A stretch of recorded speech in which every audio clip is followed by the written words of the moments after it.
మనం మన అంశంలోకి మనము ముందుకెళ్ళాలి.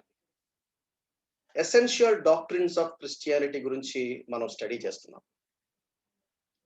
The gifts of the Holy Spirit గురించి నిన్న మనం కొన్ని విషయాలు నేర్చుకోవడం జరిగింది. ఏం నేర్చుకున్నాము? కృపావరాలు గురించినటువంటి వివరణ బైబిల్ గ్రంథంలో 4 చోట్ల రాయబడింది. రోమాపత్రిక 12వ అధ్యాయము మొదటి 8 వచనాలు, మొదటి కొరింథీ 12వ అధ్యాయము 7-11 దాకా, అలాగే 28వ వచనం, 7వ అధ్యాయము 7వ వచనం, ఎఫెసీ పత్రిక 4వ అధ్యాయం 13వ వచనం, మొదటి పేతురు 4వ అధ్యాయము 9-11 వరకు ఈ 4 పోర్షన్స్ గనక మనం స్టడీ చేస్తే దేవుని వాక్యంలో కృపావరాల గురించినటువంటి ఒక కాంక్రీట్ అండర్‌స్టాండింగ్ మనకు రావడానికి అవకాశం ఉంది. మనం ఎలా ప్రారంభించాము? పరిశుద్ధాత్మ దేవుడు ఇస్తాడు. ఎందుకు అంటే అది వరంగా ఇవ్వబడింది. కృపా వరము. వరము అంటే గిఫ్ట్. అది దేవుడు ఒక గిఫ్ట్‌గా ఇస్తాడు. కృపావరం అంటే కృప చేత ఇచ్చేది. కృప చేత ఇచ్చేది. ఆ విషయాన్ని మనం మర్చిపోకూడదు. అంటే నేనేదో యోగ్యుడిని, నేనేదో అర్హుడిని, లేక నాకు సామర్థ్యం ఉంది, నేను బాగా చెప్పగలను, బాగా చేయగలను అనే ఉద్దేశంతో ఇవ్వల. జగత్తు పునాది వేయబడక మునుపే క్రీస్తులో దేవుడు ఏర్పాటు చేసుకున్నప్పుడు, దేవుడు తన సంకల్పంలో, తన ప్రణాళికలో అలా చేయాలని దేవుడు కోరాడు. It's an amazing thing. చాలా ఆశ్చర్యం కలిగించేది. అది దేవుడు మాత్రమే ఇస్తాడు. అది కృప చేత ఇస్తాడు. అది వరంగా ఇవ్వబడింది. ఆ విషయాన్ని మనం మర్చిపోకూడదు. ఆ తర్వాత ఫిజికల్ బర్త్‌తో వచ్చేది టాలెంట్స్, స్పిరిచ్యువల్ బర్త్‌తో వచ్చేది స్పిరిచ్యువల్ గిఫ్ట్స్ అనే విషయాన్ని మనం నేర్చుకున్నాం. అవి 2 ప్రభు కోసం వాడాలి. టాలెంట్స్ ప్రభు కోసం వాడతాము. నేచురల్‌గా పుట్టుకతో వచ్చేవి కూడా ప్రభు కోసం వాడతాము. స్పిరిచ్యువల్ గిఫ్ట్స్ ప్రభు కోసం వాడతాము. ఆ మాటకొస్తే దేవుడు మనకిచ్చిన రిసోర్సెస్ అవి ఏవైనా కానీ వాటిని ప్రభు కోసమే వాడతాం. God gave us by grace and we return with gratitude. అది మనం మర్చిపోకూడదు. మనం కనీసం ఒక 6 విషయాలు నేర్చుకున్నాం. ఎవరికిస్తాడు వరాలు? రక్షించబడిన వారికి. రక్షణ లేని వారి దగ్గర నుండి కృపావరాలు మనం ఎక్స్‌పెక్ట్ చేయటానికి వీల్లేదు. పరిశుద్ధాత్మ దేవుడు ఒక వ్యక్తి జీవితంలోనికి వచ్చి పనిచేయటం వేరే. పరిశుద్ధాత్మ దేవుడు బయట నుండి ఒక వ్యక్తి కోసం పనిచేయటం వేరే. అంటే సువార్త ప్రకటన జరిగేటప్పుడు పరిశుద్ధాత్మ దేవుడు ఖచ్చితంగా పనిచేస్తాడు. పరిశుద్ధాత్మ దేవుడు కన్విక్షన్స్ కలగజేస్తాడు. దాన్ని మనం కృపావరం అనం. కృపావరం అంటే రక్షణ పొందిన తర్వాత దేవుని మహిమార్థమై సంఘక్షేమం కోసం వాడే ఆ సామర్థ్యం కలిగించే దాన్ని కృపావరం అన్నాం. రెండవది ఎప్పుడు ఇస్తాడు? రక్షించబడినప్పుడు ఇస్తాడు. ఎవరికి ఏమి ఇస్తాడు? అది ఆయన ఇష్టం. అది ఆయన యజమానుడు. ఎవరికి ఏది ఇవ్వాలో ఆయనకు తెలుసు. దాని గురించిన వివరణ పోయినసారి చూసాం. దేవుడు నాకు ఏ కృపావరం ఇచ్చాడని ఎలా తెలుస్తుంది? అది ఉపయోగించినప్పుడు తెలుస్తుంది. ఎలా గుర్తించాలి దాని గురించి ఇదైన తర్వాత మనం స్టడీ చేద్దాం. దేవుడు నాకు ఏ కృపావరం ఇచ్చాడు? నేను ఎలా తెలుసుకోవాలి? దానికి కొన్ని సూచనలు ఉన్నాయి. అనుభవంతో మనం ఏదైతే నేర్చుకున్నామో వాటి గురించి మీకు సహాయం చేయడానికి ఒక చిన్న ప్రయత్నం తర్వాత చేస్తాను. ఎందుకు ఇస్తాడు? సంఘము క్షేమాభివృద్ధి కొరకు. ఎప్పుడైతే సంఘానికి క్షేమం కలుగుతుందో దేవునికి మహిమ కలుగుతుంది. లేక ఇంకొక విధంగా చెప్పాలంటే దేవునికి ఎప్పుడైతే మహిమ కలుగుతుందో సంఘానికి క్షేమం కలుగుతుంది. ఇవి 2 జరగాలి. ఇవి 2 మనం విడదీయడానికి వీలు కాదు. దేవునికి మహిమ కలిగిందంటే ఖచ్చితంగా సంఘానికి క్షేమం కలుగుతుంది. సంఘానికి ఎప్పుడైతే ఖచ్చితంగా క్షేమం కలిగిందో తప్పనిసరిగా దేవునికి మహిమ కూడా కలుగుతుంది. మంచి ఫలితాలు ఎప్పుడొస్తాయి అంటే పవిత్రంగా జీవించినప్పుడు, యజమానుడు వాడుకొనుటకు అర్హమైన పాత్రగా ఉన్నప్పుడు ఖచ్చితంగా మంచి ఫలితాలు వస్తాయని చెప్పి నాకున్నటువంటి కొద్ది అనుభవాలు నేను ఖచ్చితంగా చెప్పడానికి వెనకంజ వేయను. కొన్ని విషయాలు మనం గుర్తుపెట్టుకోవాలని మనం నేర్చుకున్నాం పోయినసారి. ఏం గుర్తుపెట్టుకోవాలి? దేవుడు ఒకసారి కృపావరం ఇచ్చిన తర్వాత వెనక్కి తీసుకోడు. అందుకనే కొన్నిసార్లు బ్యాక్ స్లైడ్ అయిన వాళ్ళు కూడా వాళ్ళు కృపావరాలు వినియోగించే పరిస్థితి మనం చూస్తాం. అది ఎలా పనిచేస్తాయి? ఎందుకు పనిచేస్తాయి? దాని గురించిన వివరణ గురించి మనం చెప్పడం సాధ్యం కాదు. ఎందుకంటే దేవుడు ఆయన ఇష్టం అది.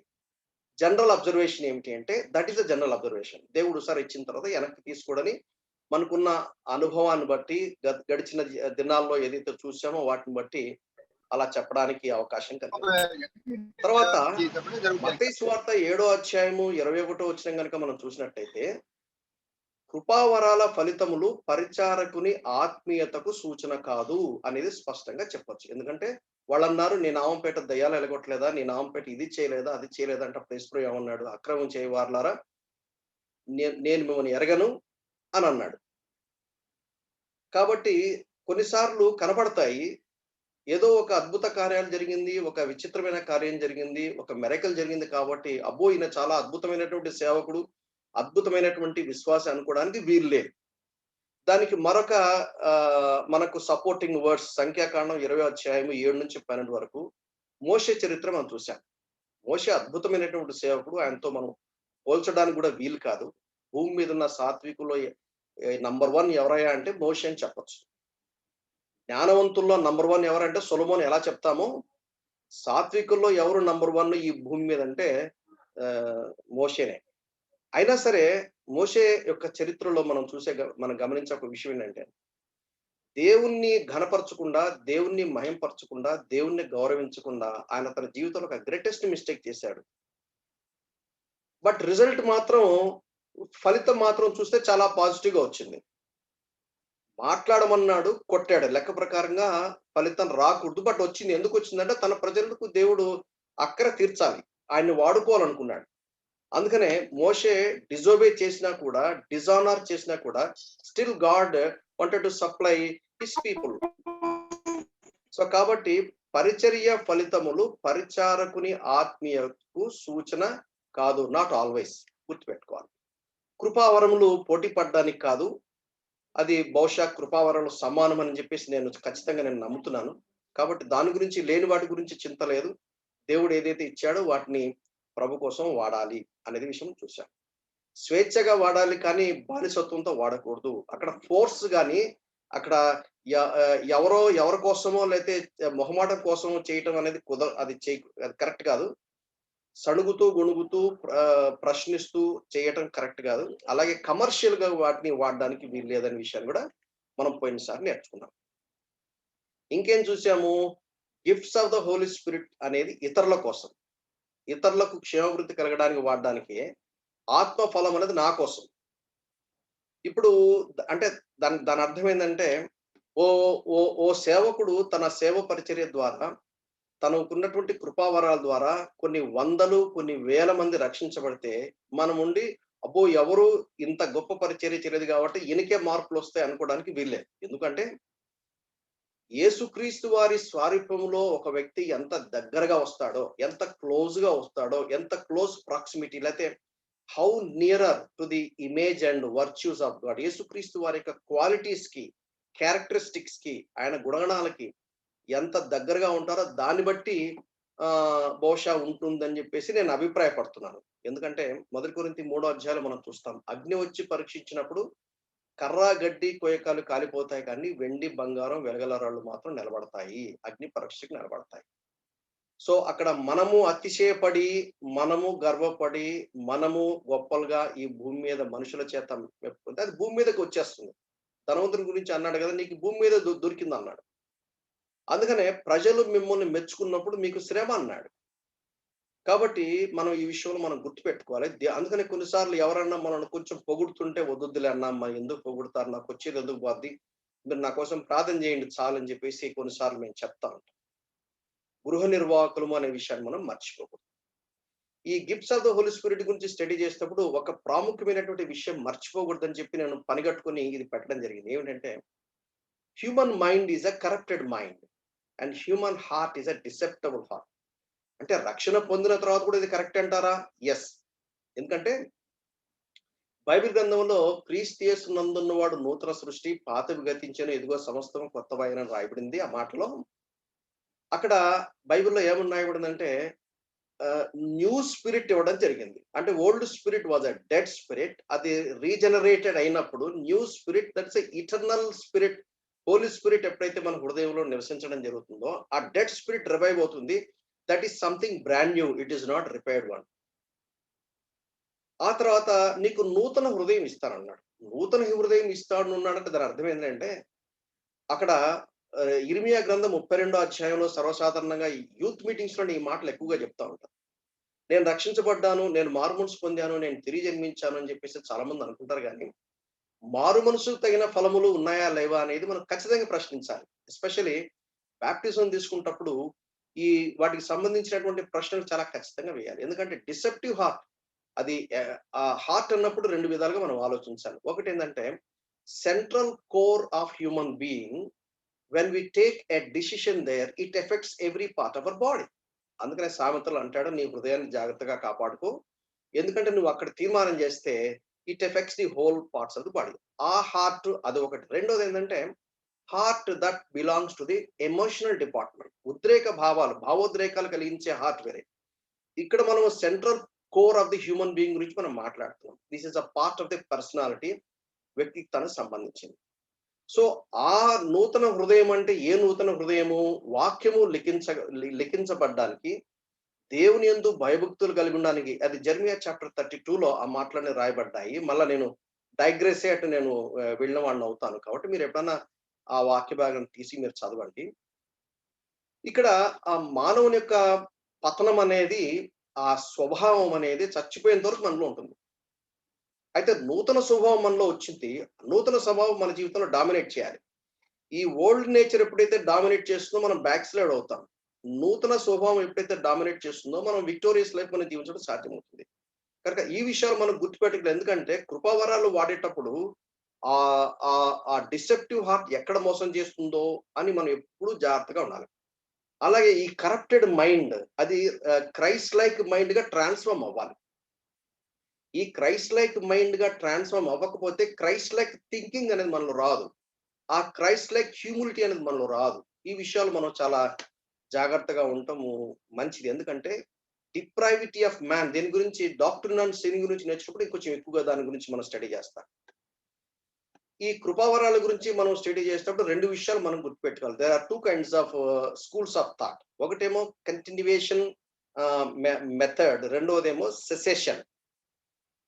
అంటే ఆది సంఘములో అపోస్తల కార్యములో 2వ అధ్యాయంలో ఆది సంఘం ప్రారంభించబడింది.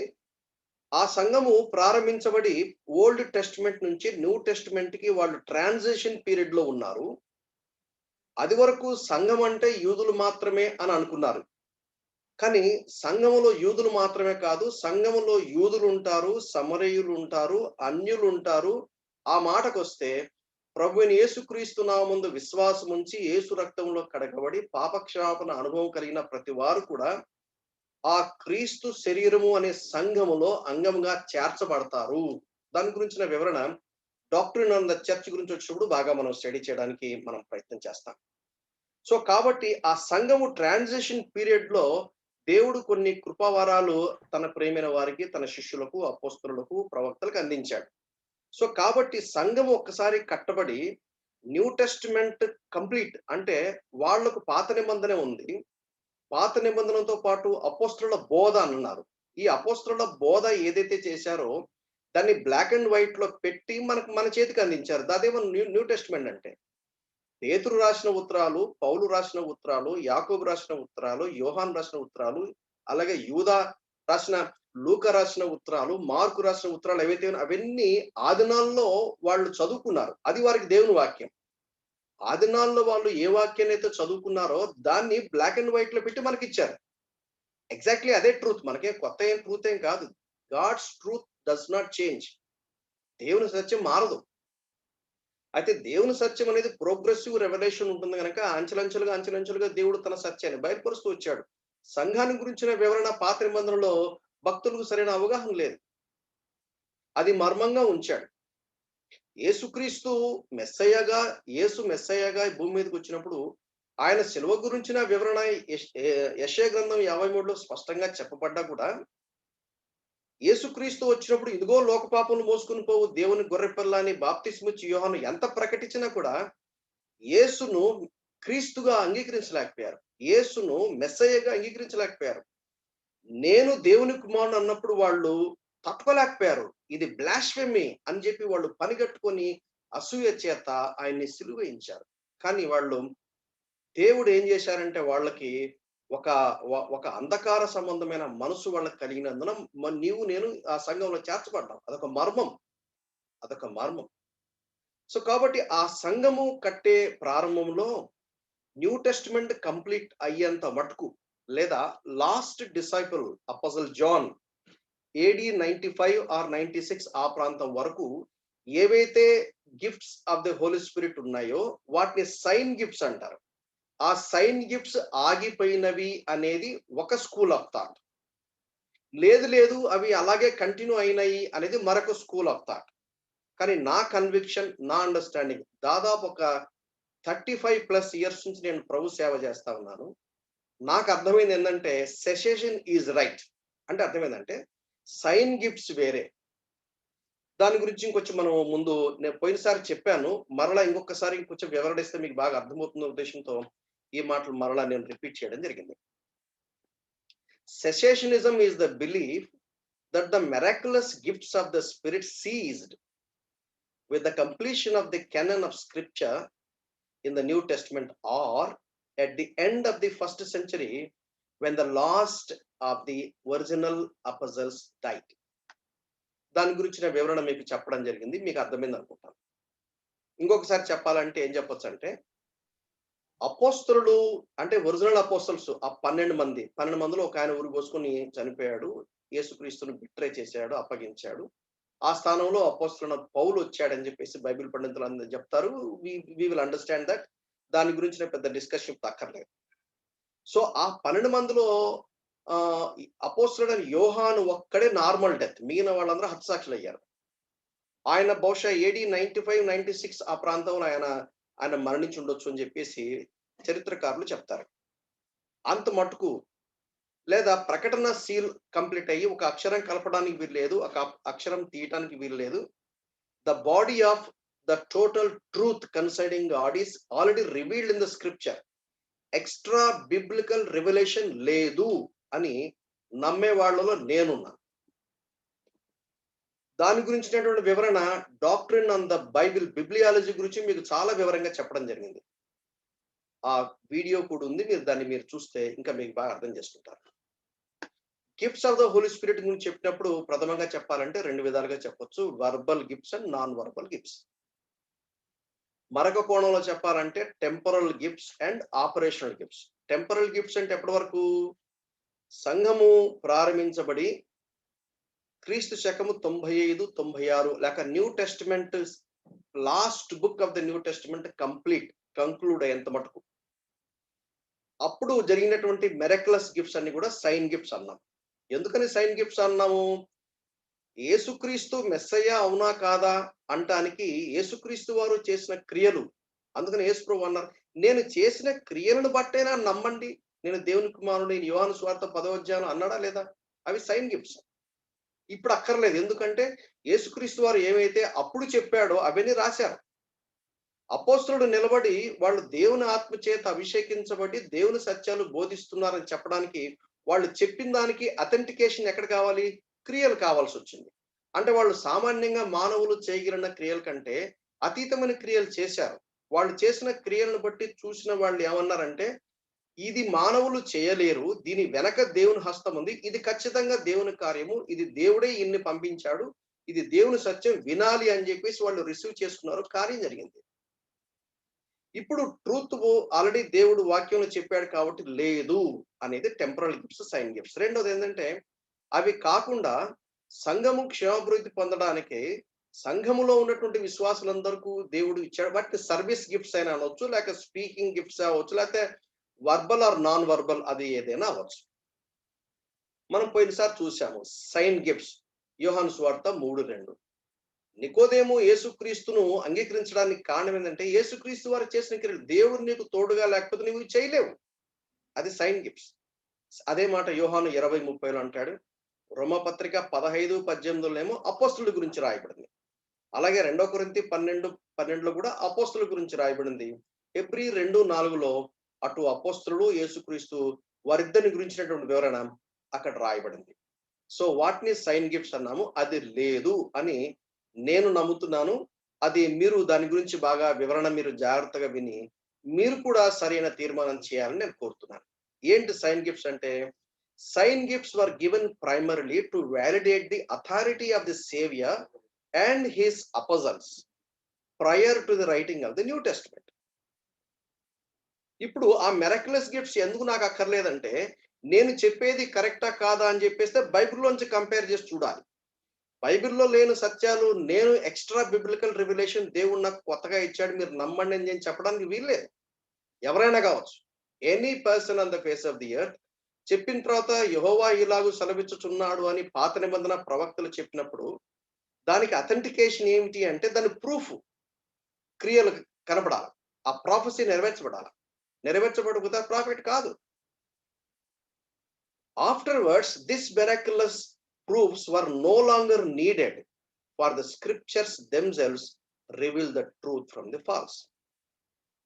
మనము ఎఫెసీ పత్రిక 4వ అధ్యాయం 4 భాగాల్లో రాయబడని చెప్పుకున్నాం కదా. దాంట్లో ఎఫెసీ పత్రిక 4వ అధ్యాయంలో ఏదైతే చెప్పబడిందో దాని గురించినటువంటి కృపా వరాలు మనం ఆల్రెడీ కంప్లీట్ చేశాం. మరలా దాని గురించి నేను వివరించడానికి నేను ప్రయత్నం చేయట్లేదు. ఎందుకంటే కొత్తవి నేర్చుకోవడానికి మనకు అవకాశం దొరకదు. ఎటు రికార్డ్ చేశాము, యూట్యూబ్‌లో పెట్టాం కాబట్టి దాన్ని మరలా మీరు వింటే సరిపోతుంది. ఎఫెసీ పత్రిక 4వ అధ్యాయం 13వ వచనం. పరిశుద్ధులు సంపూర్ణులగునట్లు క్రీస్తు శరీరము క్షేమాభివృద్ధి చెందుటకు పరిచర్య ధర్మము జరుగుటకు ఆయన కొందరిని అపోస్తలుగాను, కొందరిని ప్రవక్తలుగాను, కొందరిని సువార్తికులుగాను, కొందరిని కాపరులుగాను, ఉపదేశులుగాను నియమించెను. ఎందుకు కృపావరాలు ఇచ్చాడు? 3 మాటలు చెప్పాడు. పరిశుద్ధులు సంపూర్ణ అవ్వాలి. పరిశుద్ధులు పర్ఫెక్షన్ లోకి రావాలి అంటే కృపావరాలు ప్రజ్వలింప చేయబడాలి, కృపావరాలు వినియోగించబడాలి. క్రీస్తు శరీరము క్షేమాభివృద్ధి పొందాలి అంటే క్రీస్తు శరీరము కట్టబడాలి, సంఘము కట్టబడాలి. కట్టబడాలంటే కృపావరాలు వినియోగించబడాలి. పరిచర్య ధర్మము జరగాలి. పరిచర్య ధర్మము అంటే కృపావరములు కలిగిన వారు వారి వారి కృపావరములు వినియోగించినప్పుడే పరిచర్య ధర్మం జరుగుతుంది. అందులో ఇక్కడ మొదట ఏమన్నాడు? అపోస్తలుడు. దాన్ని మనం టెంపరల్ వేసాం. ఎందుకని టెంపరల్ లిస్టులో వేసాము? దానికి 5 కారణాలు మనం చూపించాం. మొదటి కారణం ఏంటంటే అపోస్తలుడు ఎవరు అని ఎఫెసీ పత్రిక 2వ అధ్యాయం 20వ వచనంలో ఏం చెప్పారంటే అపోస్తలులు గాని ప్రవక్తలు గాని వాళ్ళు సంఘానికి పునాది వేశారు. నేను మరలా చదువుతాను. క్రీస్తు యేసే ముఖ్యమైన మూలరాయి అయి ఉండగా అపోస్తలులను ప్రవక్తలు వేసిన పునాది మీద మీరు కట్టబడ్డారు. పునాది ఒక్కసారి వేస్తారు, మాటిమాటికి వెయ్యరు. మాటిమాటికి వేరు. ఆది సంఘానికి పునాది వేశారు. కొంతమంది ఏం చేస్తారంటే అవునండి ఒక న్యూ చర్చ్ ఏదైనా ఒక బ్రాంచ్ ఓపెన్ చేస్తున్నారు అనుకోండి. ఒక బ్రాంచ్ ఓపెన్ చేసినప్పుడు ఆ బ్రాంచ్‌కి మొట్టమొదట సువార్త చెప్పి సువార్తకు స్పందించిన వారిని గ్యాదర్ చేసి ఒక సంఘంగా స్థాపించినప్పుడు వాళ్ళు ఫౌండేషన్ వేశారు కాబట్టి వాళ్ళు అపోస్తలులు అని పేర్లు పెట్టుకుంటున్నారు. కానీ బైబిల్‌లో చెప్పిన మాట అది కాదు. అంటే ఇక్కడ సార్వత్రిక సంఘాన్ని గురించి మాట్లాడుతున్నారు గాని స్థానిక సంఘాన్ని గురించి మాట్లాడడంలా. న్యూ టెస్ట్‌మెంట్ చర్చ్‌లో అపోస్తల కార్యం 2వ అధ్యాయంలో యూనివర్సల్ చర్చ్ అనేది ఫౌండేషన్ ఇవ్వడం జరిగింది. యూనివర్సల్ చర్చ్‌కి ఎవరు ఫౌండేషన్ వేశారు? అపోస్తలులు చేశారు. యేసుక్రీస్తు వారు 3½ ఇయర్స్ ఆయన భూమి మీద పరిచర్య చేసినప్పుడు ఆయన గనక మీరు జాగ్రత్తగా పరిశీలిస్తే ఆయన కొంత సమయాన్ని శిష్యులను స్పెషల్‌గా ఎక్విప్ చేశాడు, ట్రైన్ అప్ చేశాడు. యోహాను సువార్తలో ఆ వివరాలు మనం ఎక్కువగా చూస్తాం. యోహాను సువార్త 12వ అధ్యాయం తర్వాత అంటే 13 నుండి 17 అధ్యాయం వరకు కూడా ఎక్స్క్లూజివ్‌లీ హి స్పెంట్ హిస్ ప్రైవేట్ మినిస్ట్రీ అంటాం. అసలు యోహాను సువార్తను గనుక మనం డివైడ్ చేయాలంటే ఏం చేయొచ్చంటే ఇంట్రడక్షన్, కంక్లూజన్. ఇంట్రడక్షన్ అంటే ప్రారంభము, ముగింపు. సో ప్రోలాగ్, ఎపిలాగ్ అని అంటారు. అది టెక్నికల్‌గా మాట్లాడినప్పుడు. ఆ మధ్య భాగంలో గనక మనం చెప్తే ఏమని చెప్పొచ్చు?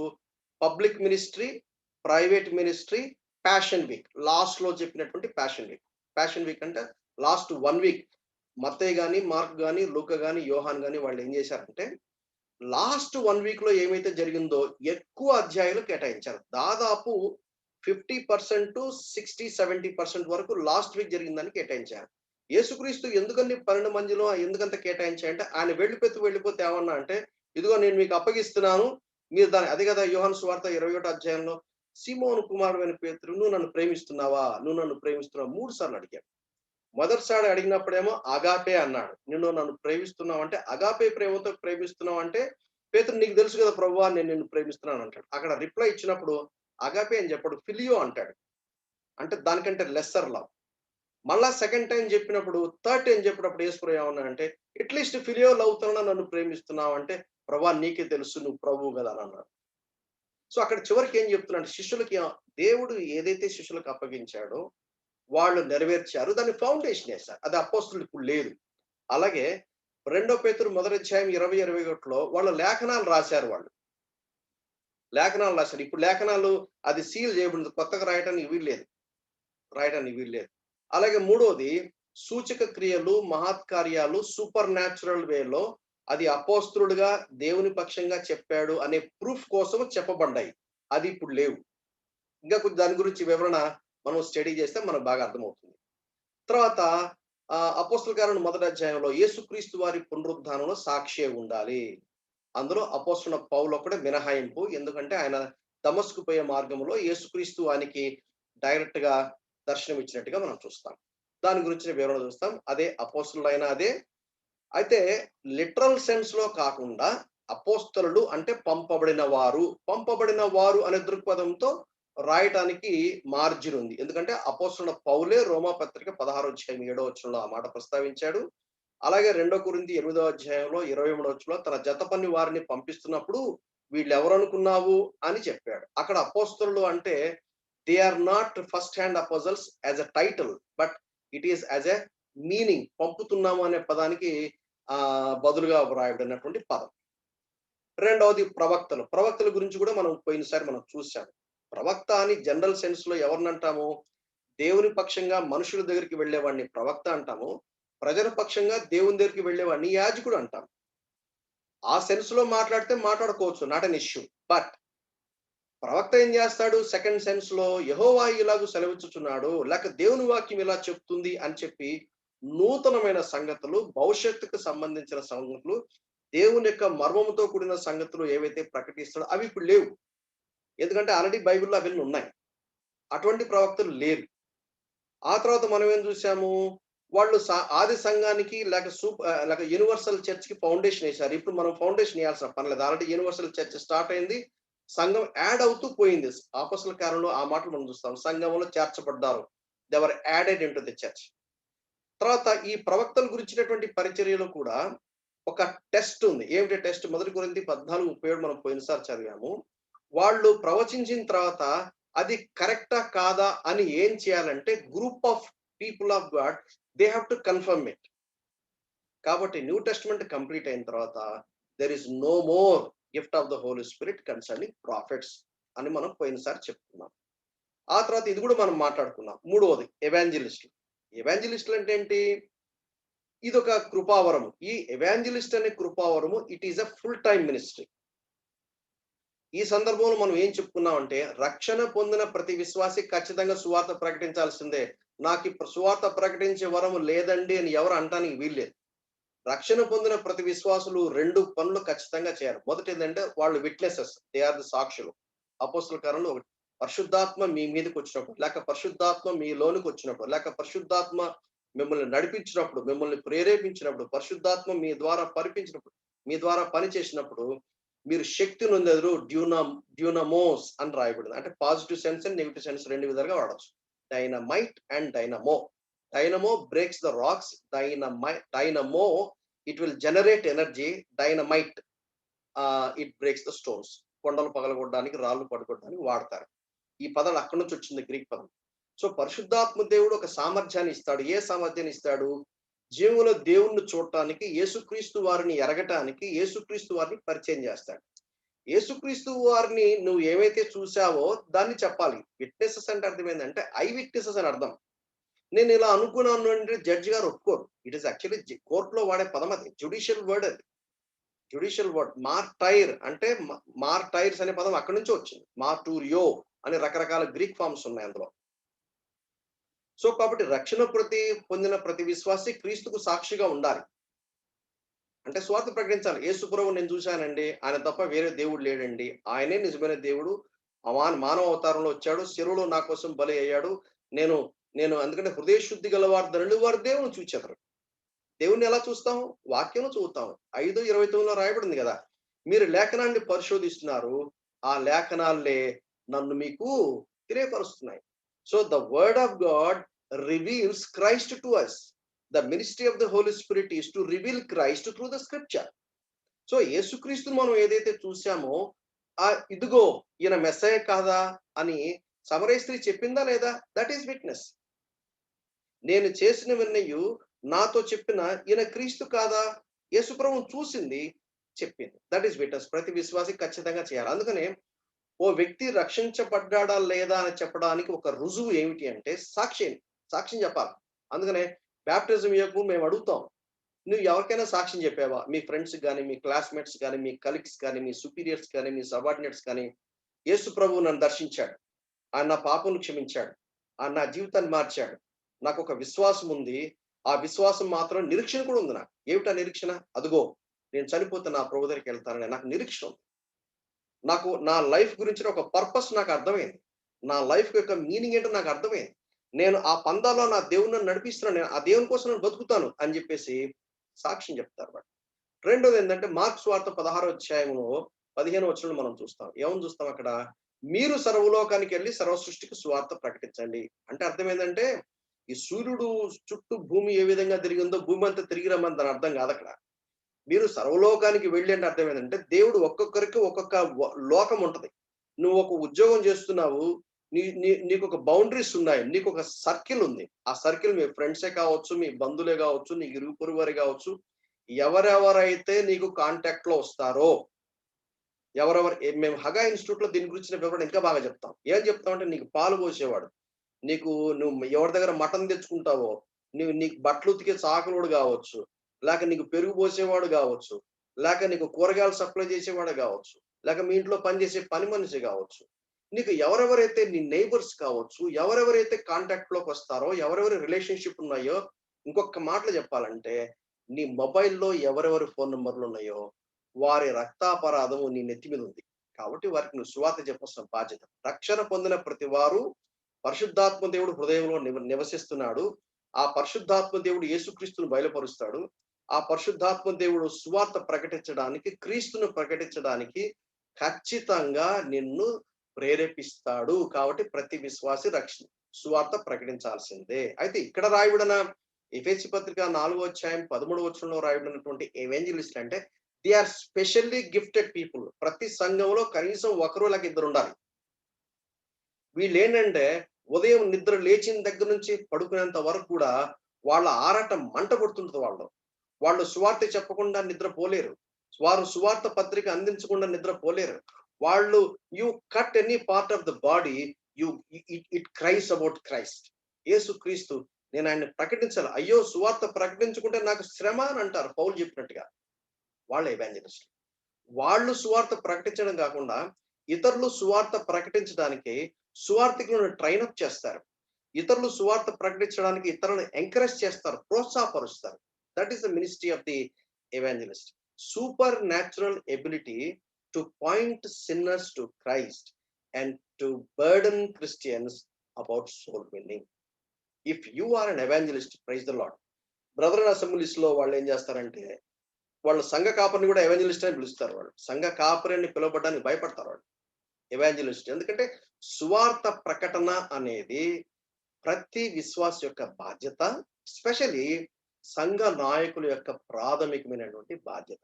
కొంతమంది నేను చూశాను, వాళ్ళు ఆరాధన సమయంలో ఆరాధన వాక్యం చెప్పండి అయ్యా అంటే, ఆరాధన సమయంలో ఆరాధన వాక్యం చెప్తూ అక్కడ నుంచి డైరెక్ట్ గా ఎవాంజలిజం చెప్తూ అక్కడ ఆర్డర్ కాల్ కూడా ఇస్తారు. అటువంటి టైం నేను చూశాను. కొంతమంది రక్షణ కూడా తీర్మానం చేసుకుంటారు. అంటే they are so passionate about evangelism. అటువంటి వ్యక్తులకి దేవుడు ఆ కృపారు ఇస్తారు. వాళ్ళు నార్మల్ గా 4 మాటలు మాట్లాడగా టప రాలిపోతారు. తర్వాత పాస్టర్స్ అండ్ టీచర్స్. దీని గురించి మనం పోయినసారి చూసాం. అక్కడ ఏం చూసామంటే, అక్కడ రాయబడినటువంటి మూల మాటను గనక మనం జాగ్రత్తగా పరిశీలిస్తే ఈ 2 అర్థాలు వస్తాయి. అంటే ఏమని రాయబడినారు? బోధకులైన కాపర్లు అని రాసింటే బాగుండేదేమో అని అనిపించింది. యాక్చువల్ గా పాస్టర్స్ అండ్ టీచర్స్ అని ఇంగ్లీష్ లో పెట్టారు కానీ ఇవి 2 ఒకే పదములో పలికే మాటలు. ఎందుకంటే పాస్టర్స్ అని ఇంగ్లీష్ లో రాయబడిన మాట, కానీ కొన్ని సహవాసాల్లో దైవ సేవకులు లేక గాడ్ సర్వెంట్స్ అని రకరకాల పేర్లు పెట్టుకున్నారు. కానీ బైబిల్లో చెప్పబడిన మాట అయితే pastor is correct word. So ఇప్పుడు ఈ సూపర్ న్యాచురల్ ఎబిలిటీ దేవుడు కొంతమందికి ఇస్తారు. వాళ్ళు ఏం చేస్తారంటే దేవుని వాక్యాన్ని ప్రీచ్ చేస్తారు, టీచ్ చేస్తారు. చేసి ఏం చేస్తారంటే సంఘాన్ని పోషిస్తారు. కాపరి బాధ్యత ఏంటంటే గొర్రెలను మేపాలి. పచ్చిక బయలు చోట మేపాలి. శాంతి గల జలం యొద్దకు తీసుకెళ్ళి వాళ్ళకి జీవజలాన్ని అందించాలి. వాళ్ళకి జీవాహారాన్ని ఇవ్వాలి. వాళ్ళు ఈ వాక్యం చేత వాళ్ళని పోషించడం మాత్రమే కాకుండా క్రూర మృగాలు ఉంటాయి. ఈ అమాయకమైనటువంటి గొర్రెలను మింగివేసే తప్పుడు బోధలు, తప్పుడు సిద్ధాంతాలు ఉంటాయి. కల్ట్స్ ఉంటాయి. జెహోవా విట్నెసెస్ కానివ్వండి, మార్మన్స్ కానివ్వండి, చిల్డ్రన్ ఆఫ్ గాడ్ కానివ్వండి, ఇలా చాలా ఉన్నాయి కల్ట్స్. వారి బారి నుంచి తప్పిస్తాడు. ఎట్లా తప్పిస్తాడు? ఆరోగ్యకరమైన బోధ, సౌండ్ డాక్ట్రిన్ టీచ్ చేయడం ద్వారా. ఎందుకంటే if you know what is right, you can judge what is wrong. If you don't know what is right, you cannot say what is wrong. ఏదన్నా ఒకటి తప్పు అని చెప్పాలంటే నీకు రైట్ అది నీకు తెలిసి ఉండాలి. What is right, what is wrong ఎవరు చెప్పాలి? The word of God. భార్యాభర్తల మధ్యలో జగడం వచ్చింది అనుకోండి, I'm right, you are wrong అని అన్నారు అనుకోండి, how do you know that you are right? Go back to the Lord. అందుకని క్రీస్తు కేంద్రంగా ఏ భార్యాభర్తలు సంసారం చేసుకుంటారో వాళ్ళకి చిన్న చిన్న గొడవలు వస్తాయి. చిన్నవి రావచ్చు, పెద్దవి రావచ్చు. అయితే వాళ్ళు పరిష్కారం కోసం వాక్యం దగ్గరికి వస్తారు. పరిష్కారం కోసం క్రీస్తు దగ్గరికి వస్తారు. పరిష్కారం కోసం వాక్యానుసారంగా ప్రార్థన పూర్వకంగా ఎదురు చూస్తారు వాళ్ళు. ఒకవేళ వాక్యంలో ఏదైతే చెప్పిందో వాళ్ళు they tune themselves to the word of God. వాళ్ళు దేవుని వాక్యం చేత వారి జీవితం సరి చేసుకుంటారు కాబట్టి whatever the word of God says husband believe చేస్తాడు. Whatever the word of God says wife believe చేస్తుంది. కాబట్టి వారిద్దరూ ఏక శరీరంగా ఉండడానికి సాధ్యమవుతుంది. దేవుని వాక్యాన్ని పక్క పెడితే, క్రీస్తుని గనక పక్క పెడితే ఎట్టి పరిస్థితులు రాదు. అసలు ఇంకొక ఒక అద్భుతమైనటువంటి మాట, జనరల్ గా ఫ్యామిలీ సెమినార్స్ లో ఈ మాటని మేము మాట్లాడుతూ ఉంటాము.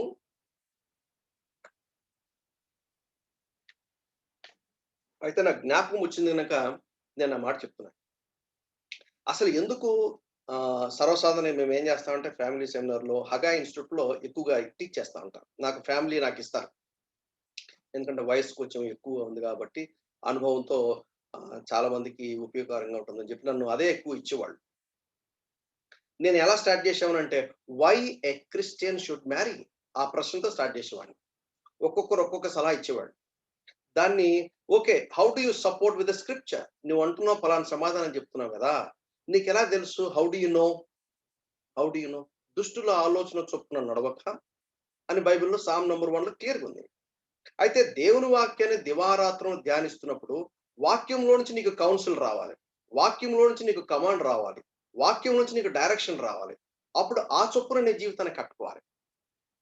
అందులో నేను ఇచ్చే ఒక ఆన్సర్ ఏంటంటే, ఇద్దరు వేరు వేరు నేపథ్యాల నుంచి వచ్చిన వాళ్ళు, వేరు వేరు బ్యాక్గ్రౌండ్ నుంచి వచ్చిన వాళ్ళు, వారిద్దరూ ఏక శరీరం అవటము అనేది ఇంపాసిబుల్. ఏక శరీరం అంటే నాట్ ఇన్ ఫిజికల్ సెన్స్. యాక్చువల్‌గా 5 పాయింట్స్ ఉన్నాయి అందులో. So first unity in the spirit, that is the begin one, and unity in the flesh is the last one. మధ్యలో ఇంకా మిగిలినవి ఉన్నాయి. That's not our topic. కాబట్టి నా పాయింట్ ఏంటంటే, ఒక సంఘానికి పోషించాలంటే, సంఘాన్ని బిల్డ్ చేయాలంటే దేవుని వాక్యం చేత బిల్డ్ చేస్తాడు. ఎలా బిల్డ్ చేస్తాడు? ఒక భార్య పాత్ర ఏంటి? భర్త పాత్ర ఏంటి? భార్య భర్తలు కలిసి ఎలా సంసారం చేసుకోవాలి? ఎలా పిల్లల్ని పెంచాలి? అలాగే ఒక కుటుంబం ఎందుకు సంఘంలో ఒక కుటుంబాన్ని ఎందుకు పెట్టాడు? ఓకే, ఒక ఫ్యామిలీలో ఉన్న వ్యక్తిని ఒక ఆఫీస్‌లో ఎందుకు పెట్టాడు? లేక నీ నీ నీ పాత్ర ఏంటి? సొసైటీలో నీ పాత్ర ఏంటి? మార్కెట్ ప్లేస్‌లో నీ పాత్ర ఏంటి? చర్చ్‌లో నీ పాత్ర ఏంటి? Why are you here on the face of the earth? ఎవరు చెప్పాలి? వాక్యం చెప్పాలి. సో అది ఎవరు చెప్తారు? టీచర్స్ అయిన pastors. Not all teachers are pastors, but all pastors are definitely teachers. ఎవరైనా పాస్టర్‌గా దేవుడు నన్ను పిలిచాడు అని అంటే నీకు టీచింగ్ గిఫ్ట్ ఉండాలి. ఒకవేళ టీచింగ్ గిఫ్ట్ లేదంటే నిన్ను పాస్టర్‌గా పిలవలేదు. అదే సంఘంలో వేరే పని ఏదో చేయడానికి పిలిచుంటాడు.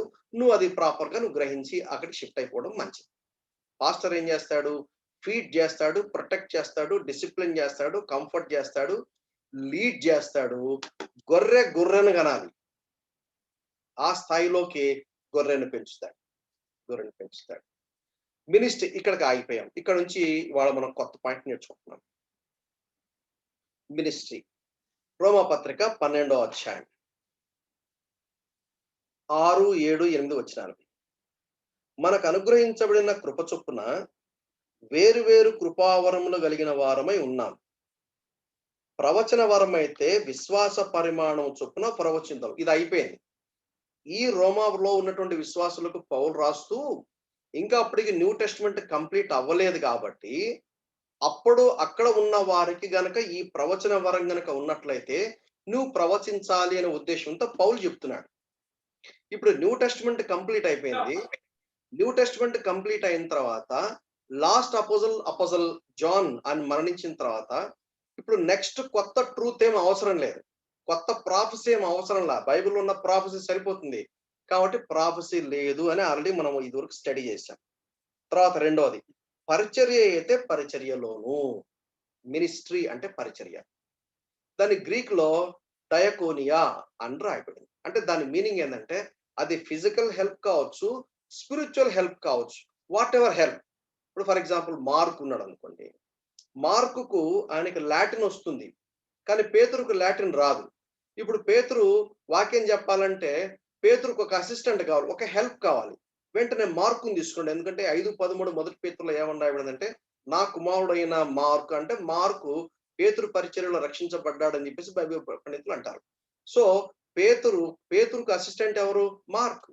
సో పేతురు ఎక్కడికి పోతే అక్కడ మార్కు పోయేవాడు. పేతురు చెప్తా ఉంటే మార్కు ట్రాన్స్లేట్ చేసేవాళ్ళు. రోమాలో ఉన్న సంఘ పెద్దలు ఏమన్నారంటే, అయ్యా ఇప్పుడు పేతురు గారు చనిపోతే మాకెట్లా వాక్యం చెప్పేది? నువ్వు ఒక పని చేయి, నువ్వు పేతురు వెంబడి తిరుగుతున్నావు కదా, పేతురు ఏదైతే చెప్పాడో, ఎందుకంటే పేతురు యేసుక్రీస్తుకు చాలా క్లోజ్ గా ఉన్నటువంటి ముగ్గురులో ఒకడు కాబట్టి, నువ్వు ఒక పని చేయి, పేతురు ఏవైతే చెప్పాడో అవన్నీ ఒక రైటింగ్ ఫామ్ లో పెట్టాయా అంటేనే మనకు మార్కు సువార్త వచ్చింది. మార్కు సువార్త చదువుతున్నప్పుడు మన మైండ్ లో ఎవరు కనపడాలి? పేతురు కనపడాలి. పేతురు ఏదైతే చెప్పాడో, ఎందుకంటే హిస్టారియన్స్ కూడా ఏం రాశారంటే, అప్పటికి అపోస్తలుడు యోహాను ఇంకా ఉన్నాడు. యోహాను 96 లో ఆయన చనిపోయాడు. ఈ మార్క్ ఎప్పుడు రాశాడు? దాదాపు 50 to 70 ఆ ప్రాంతంలో ఎనీ టైం రాసి ఉండొచ్చు. సో కాబట్టి దాదాపు 20-25 ఇయర్స్ మార్కు చెప్పింది దేవుని వాక్యంగా అపోస్తలుడు యోహాను యాక్సెప్ట్ చేశాడు. లేకపోతే వెంటనే ఏం చెప్పిండేవాడు? ఈ మార్కు కూడా పేతురులాగా క్లోజ్ గా ఉన్న వ్యక్తేగా. పేతురు ఆయన హతసాక్షి అయ్యాడు. కాబట్టి మార్కు రాసిన దాన్ని అపోస్తలుడు యోహాను అట్లీస్ట్ ఆయన చూశాడు. అప్పటికి చాలా మంది ఉన్నారు విట్నెసెస్, వాళ్ళందరూ యాక్సెప్ట్ చేశారు. కాబట్టి మార్కు మనం చదువుతున్నప్పుడు వెంటనే మనకి ఏం అర్థమవుతుందంటే పేతురు అర్థమవుతుంది. ఈ మార్కు మీరు కనుక జాగ్రత్తగా చరిత్ర పరిశీలిస్తే లూకాకు అసిస్ట్ చేస్తాడు. ఈ మార్కు బర్నబాకు అసిస్ట్ చేస్తాడు.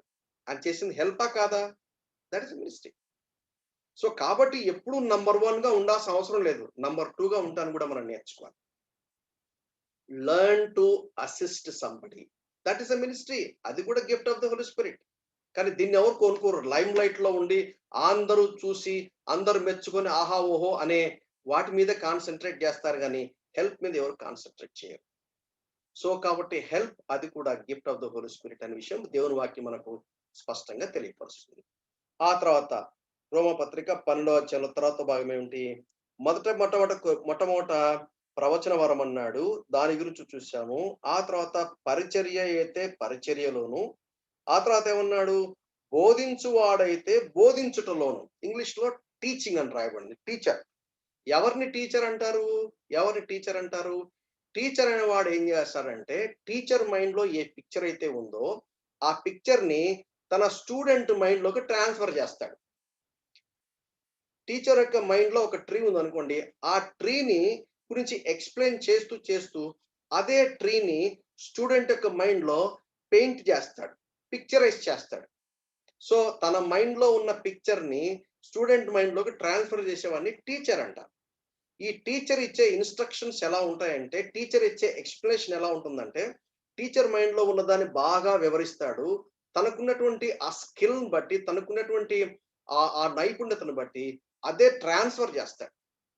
ఇంకొక మాటలో చెప్పాలంటే, కాంప్లెక్స్ ట్రూత్ ఏదైతే ఉందో, చాలా కష్టతరమైనటువంటి కాంప్లెక్స్ ట్రూత్ ను సింప్లిఫై చేసి 1 2 3 4 5 చేసి ఆ వివరించడంలో స్టూడెంట్ యాస్టిస్ రిసీవ్ చేసుకుంటాడు. అన్ని టీచర్ అంటారు. We need teachers now in the local church. స్థానిక సంఘంలో వాక్యాన్ని తీసుకొని దేవుని వాక్యం ఇలా చెప్తుంది, ఇది చాలా కాంప్లెక్స్ గా ఉంటుంది. 100 సార్లు చదువుతాం మనం. లేక కొన్ని సంవత్సరాలు చదువుతాం గానీ, కొన్నిసార్లు చదువుతుంటే ఎవరో వాక్యం చెప్తుంటే, అరే! నిజమే గదా! మరి ఇదేంటి నాకు ఎక్కలేదే? అది టీచర్ చేసే పని. పరిశుద్ధాత్మ దేవుడు మనకు టీచర్. ఆ టీచర్ ఎలా బోధిస్తాడు? ఒక మానవుడే ఒక పాత్రకి నేనున్నాననుకోండి. I'm a teacher no doubt. నాకు టీచింగ్ గిఫ్ట్ ఇచ్చాడు నో డౌట్. లేతే మీరెందుకుంటారు? మీరెందుకు వింటారు? ఆ టీచింగ్ గిఫ్ట్ ఇచ్చారు కాబట్టి మీరు యాక్సెప్ట్ చేశారు. లేతే మీరు నా నా క్లాసెస్ రాగానే మీరెవరు ఉండరు. ఎవరుండరు. సో, ఈ యాక్చువల్లీ టీచ్ చేసేదెవరు? పరిశుద్ధాత్మ దేవుని అభిషేకం. మనం ఆల్రెడీ ఇదివరకు మనం చాలా సార్లు విన్నాం. ఏం విన్నామంటే, మానవ జ్ఞానం చేత, మానవ బుద్ధి చేత, మానవ తెలివితేటల చేత, మానవుని అనుభవం చేత, మానవునికున్నటువంటి స్కిల్, టెక్నాలజీ ఎక్సెట్రా, ఎక్సెట్రా ద్వారా దేవుని సేవ చేయలేము. నేను మీకు ఇన్ఫర్మేషన్ చెప్పినట్టుగా నా అనుభవాన్ని నాకు తెలిసింది పరిపరి విధాలుగా చెప్పినా గాని, అల్టిమేట్‌లీ మీకు అప్లై చేయటానికి, మీరు అనలైజ్ చేసి దాన్ని రిసీవ్ చేసుకోవడానికి పరిశుద్ధాత్మ దేవుడు బోధించాలి. అందుకనే పరిశుద్ధాత్మ దేవుడు కన్విక్షన్స్ లెవెల్‌లో ట్రూత్‌ని అందించాలి. He is the actual teacher but I am only a weapon. ఇంకొక ఎగ్జాంపుల్ చెప్తాను మీకు అర్థం కావడానికి. మనుషులమైన మనం చూడాలంటే మనకు కన్నులు ఉండాలి గదా! కన్నులు ఉండాలి. కన్నులో ఐ దేవుడు డిజైన్ చేసినప్పుడు ఐ ఫంక్షన్ అవ్వటానికి ఏవేవైతే ఎలా ఉండాలని చెప్పి దేవుడు డిజైన్ చేశాడో అవి యాజ్ ఇట్ ఈస్‌గా ఫంక్షన్ అవ్వాలి. ఆ ఫంక్షన్ అయ్యే టైంలో ఆ నర్వ్ ఎక్కడైనా కట్ అయిందనుకోండి షుగర్ వల్ల, లేక బ్రేక్ అయిందనుకోండి, బ్లడ్ లీక్ అవుతుందనుకోండి, I will not work. I will not work. చెవి ఉందనుకోండి, చెవి పని చేయాలి. చెవి పని చేయాలంటే ఆ చెవిలో కొన్ని మెకానిజం పెట్టాడు. Some flesh and different different things. అవన్నీ కరెక్ట్‌గా పనిచేస్తే నాకు వినపడతాయి. కానీ దేవుడు చూడడానికి దేవుడు కళ్ళక్కర్లా. దేవుడు వినటానికి దేవుడికి చెవులక్కర్లా. Because is God. Is the very creator. So, ఆ లింక్ ఏదో పెట్టాడు. అట్లాగే మానవుణ్ణి ఒక పాత్రగా వాడుకుంటాడు. మానవుణ్ణి ఒక పనిముట్టుగా వాడుకుంటాడు. మానవుణ్ణి ఒక ఆయుధంగా వాడుకుంటాడు. అది దేవుని చేతిలో పాత్రగా వాడుకుంటాడు. ఆ వాడుకునే నేపథ్యంలో గిఫ్ట్స్ ఇస్తాడు. ఈ విషయాన్ని గుర్తుపెట్టుకోవాలి. కాబట్టి టీచర్స్. ఎవరు teacher? Interpret the word, clarify, systematize, explain and apply the truth clearly. వాళ్ళని టీచర్స్ అంటారు. దీన్ని బట్టి ఈ మాటలు వినే మనమందరం గూడా ఒక బేరీజ్ వేసుకోవాలి. సెల్ఫ్ ఎగ్జామినేషన్ చేసుకోవాలి. అసలు దేవుడు నాకు ఈ కృపావరం ఇచ్చాడా? లేదా మా సంఘంలో వాక్యం చెప్పేవాళ్ళున్నారు. ఎంత ఘనులంటే సింపుల్ ట్రూత్‌ని కాంప్లికేట్ జేస్తారు. వాళ్ళెట్లా బోధకులవుతారో నాకు తెలియక అడుగుతాను. ఎట్లా టీచర్ అవుతారు? టీచర్ ఎవడు? కాంప్లెక్స్ ట్రూత్‌ను, కఠినతరమైన ట్రూత్‌ని సిస్టమటైజ్ చేసి, జాగ్రత్తగా డివైడ్ చేసి, అంచెలంచెలుగా, స్లోగా శాంపిల్స్ లాగా చక్కగా అర్థమయ్యే విధంగా అలా చిన్న పిల్లలు కూడా లేక ఒక పల్లెటూరు వాడు కూడా అర్థం చేసుకునే విధానంగా చెప్తారు. వాళ్ళని టీచర్ అంటారు. అది నాలుగవది ఆపరేషన్ ఉండేది. ఆ తర్వాత ఇక్కడ ఏమన్నాడు? బోధించువాడైతే ఎనిమిదో వచనం. రోమపత్రిక 12:8. బోధించువాడైతే బోధించుటలోను, హెచ్చరించువాడైతే హెచ్చరికలోను పని కలిగి ఉందము. హెచ్చరిక అంటే ఎగ్జార్టేషన్. ఏమిటి ఎగ్జార్టేషన్ అంటే? Persuade to do something. ఓ సత్యాన్ని చెప్పిన తర్వాత, ఆ సత్యాన్ని అప్లై చేసుకోవడానికి అవతల వ్యక్తిని ప్రేరేపించే విధానము. ప్రేరేపించిన విధానం. ఎగ్జార్ట్ చేయటం. అంటే జ్ఞాపకం చేయటం, ప్రేరేపించటం, ప్రోత్సాహపరచడం రకరకాల పదాలు మనం చెప్పొచ్చు. That is again gift of the Holy Spirit. It's not enough to teach. It is also required exhortation. Teaching, exhortation కలిగితే ప్రీచింగ్ అవుతుంది. తర్వాత ఇంకేమన్నాడు? పంచిపెట్టువాడు శుద్ధ మనసుతోను. పంచిపెట్టువాడు శుద్ధ మనసుతోను. గివింగ్.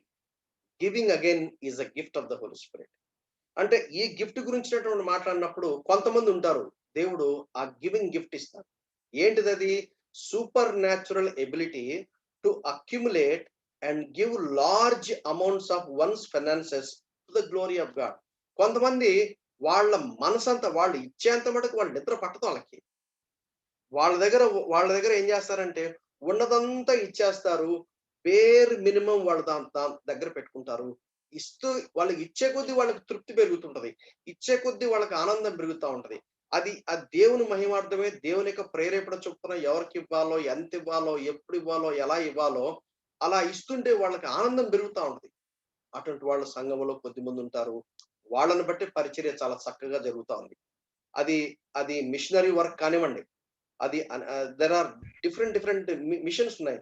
బైబిల్ తర్జుమా చేసేవాళ్ళు కావచ్చు, లేక మారుమూరు ప్రాంతాల్లో అక్కడెక్కడో వాళ్ళకి ఈళ్ళు సువార్త ప్రకటించడమే కావచ్చు, లేక అక్కడ సంఘాలు కట్టి సంఘాలను పెంచి ఈ పోషించే విధానమే కావచ్చు. There are an number of varieties of missionary field పరిచర్యలున్నాయి. సో, దేవుడు ఎక్కడ ఇవ్వమంటాడో అది కూడా God has to give us wisdom.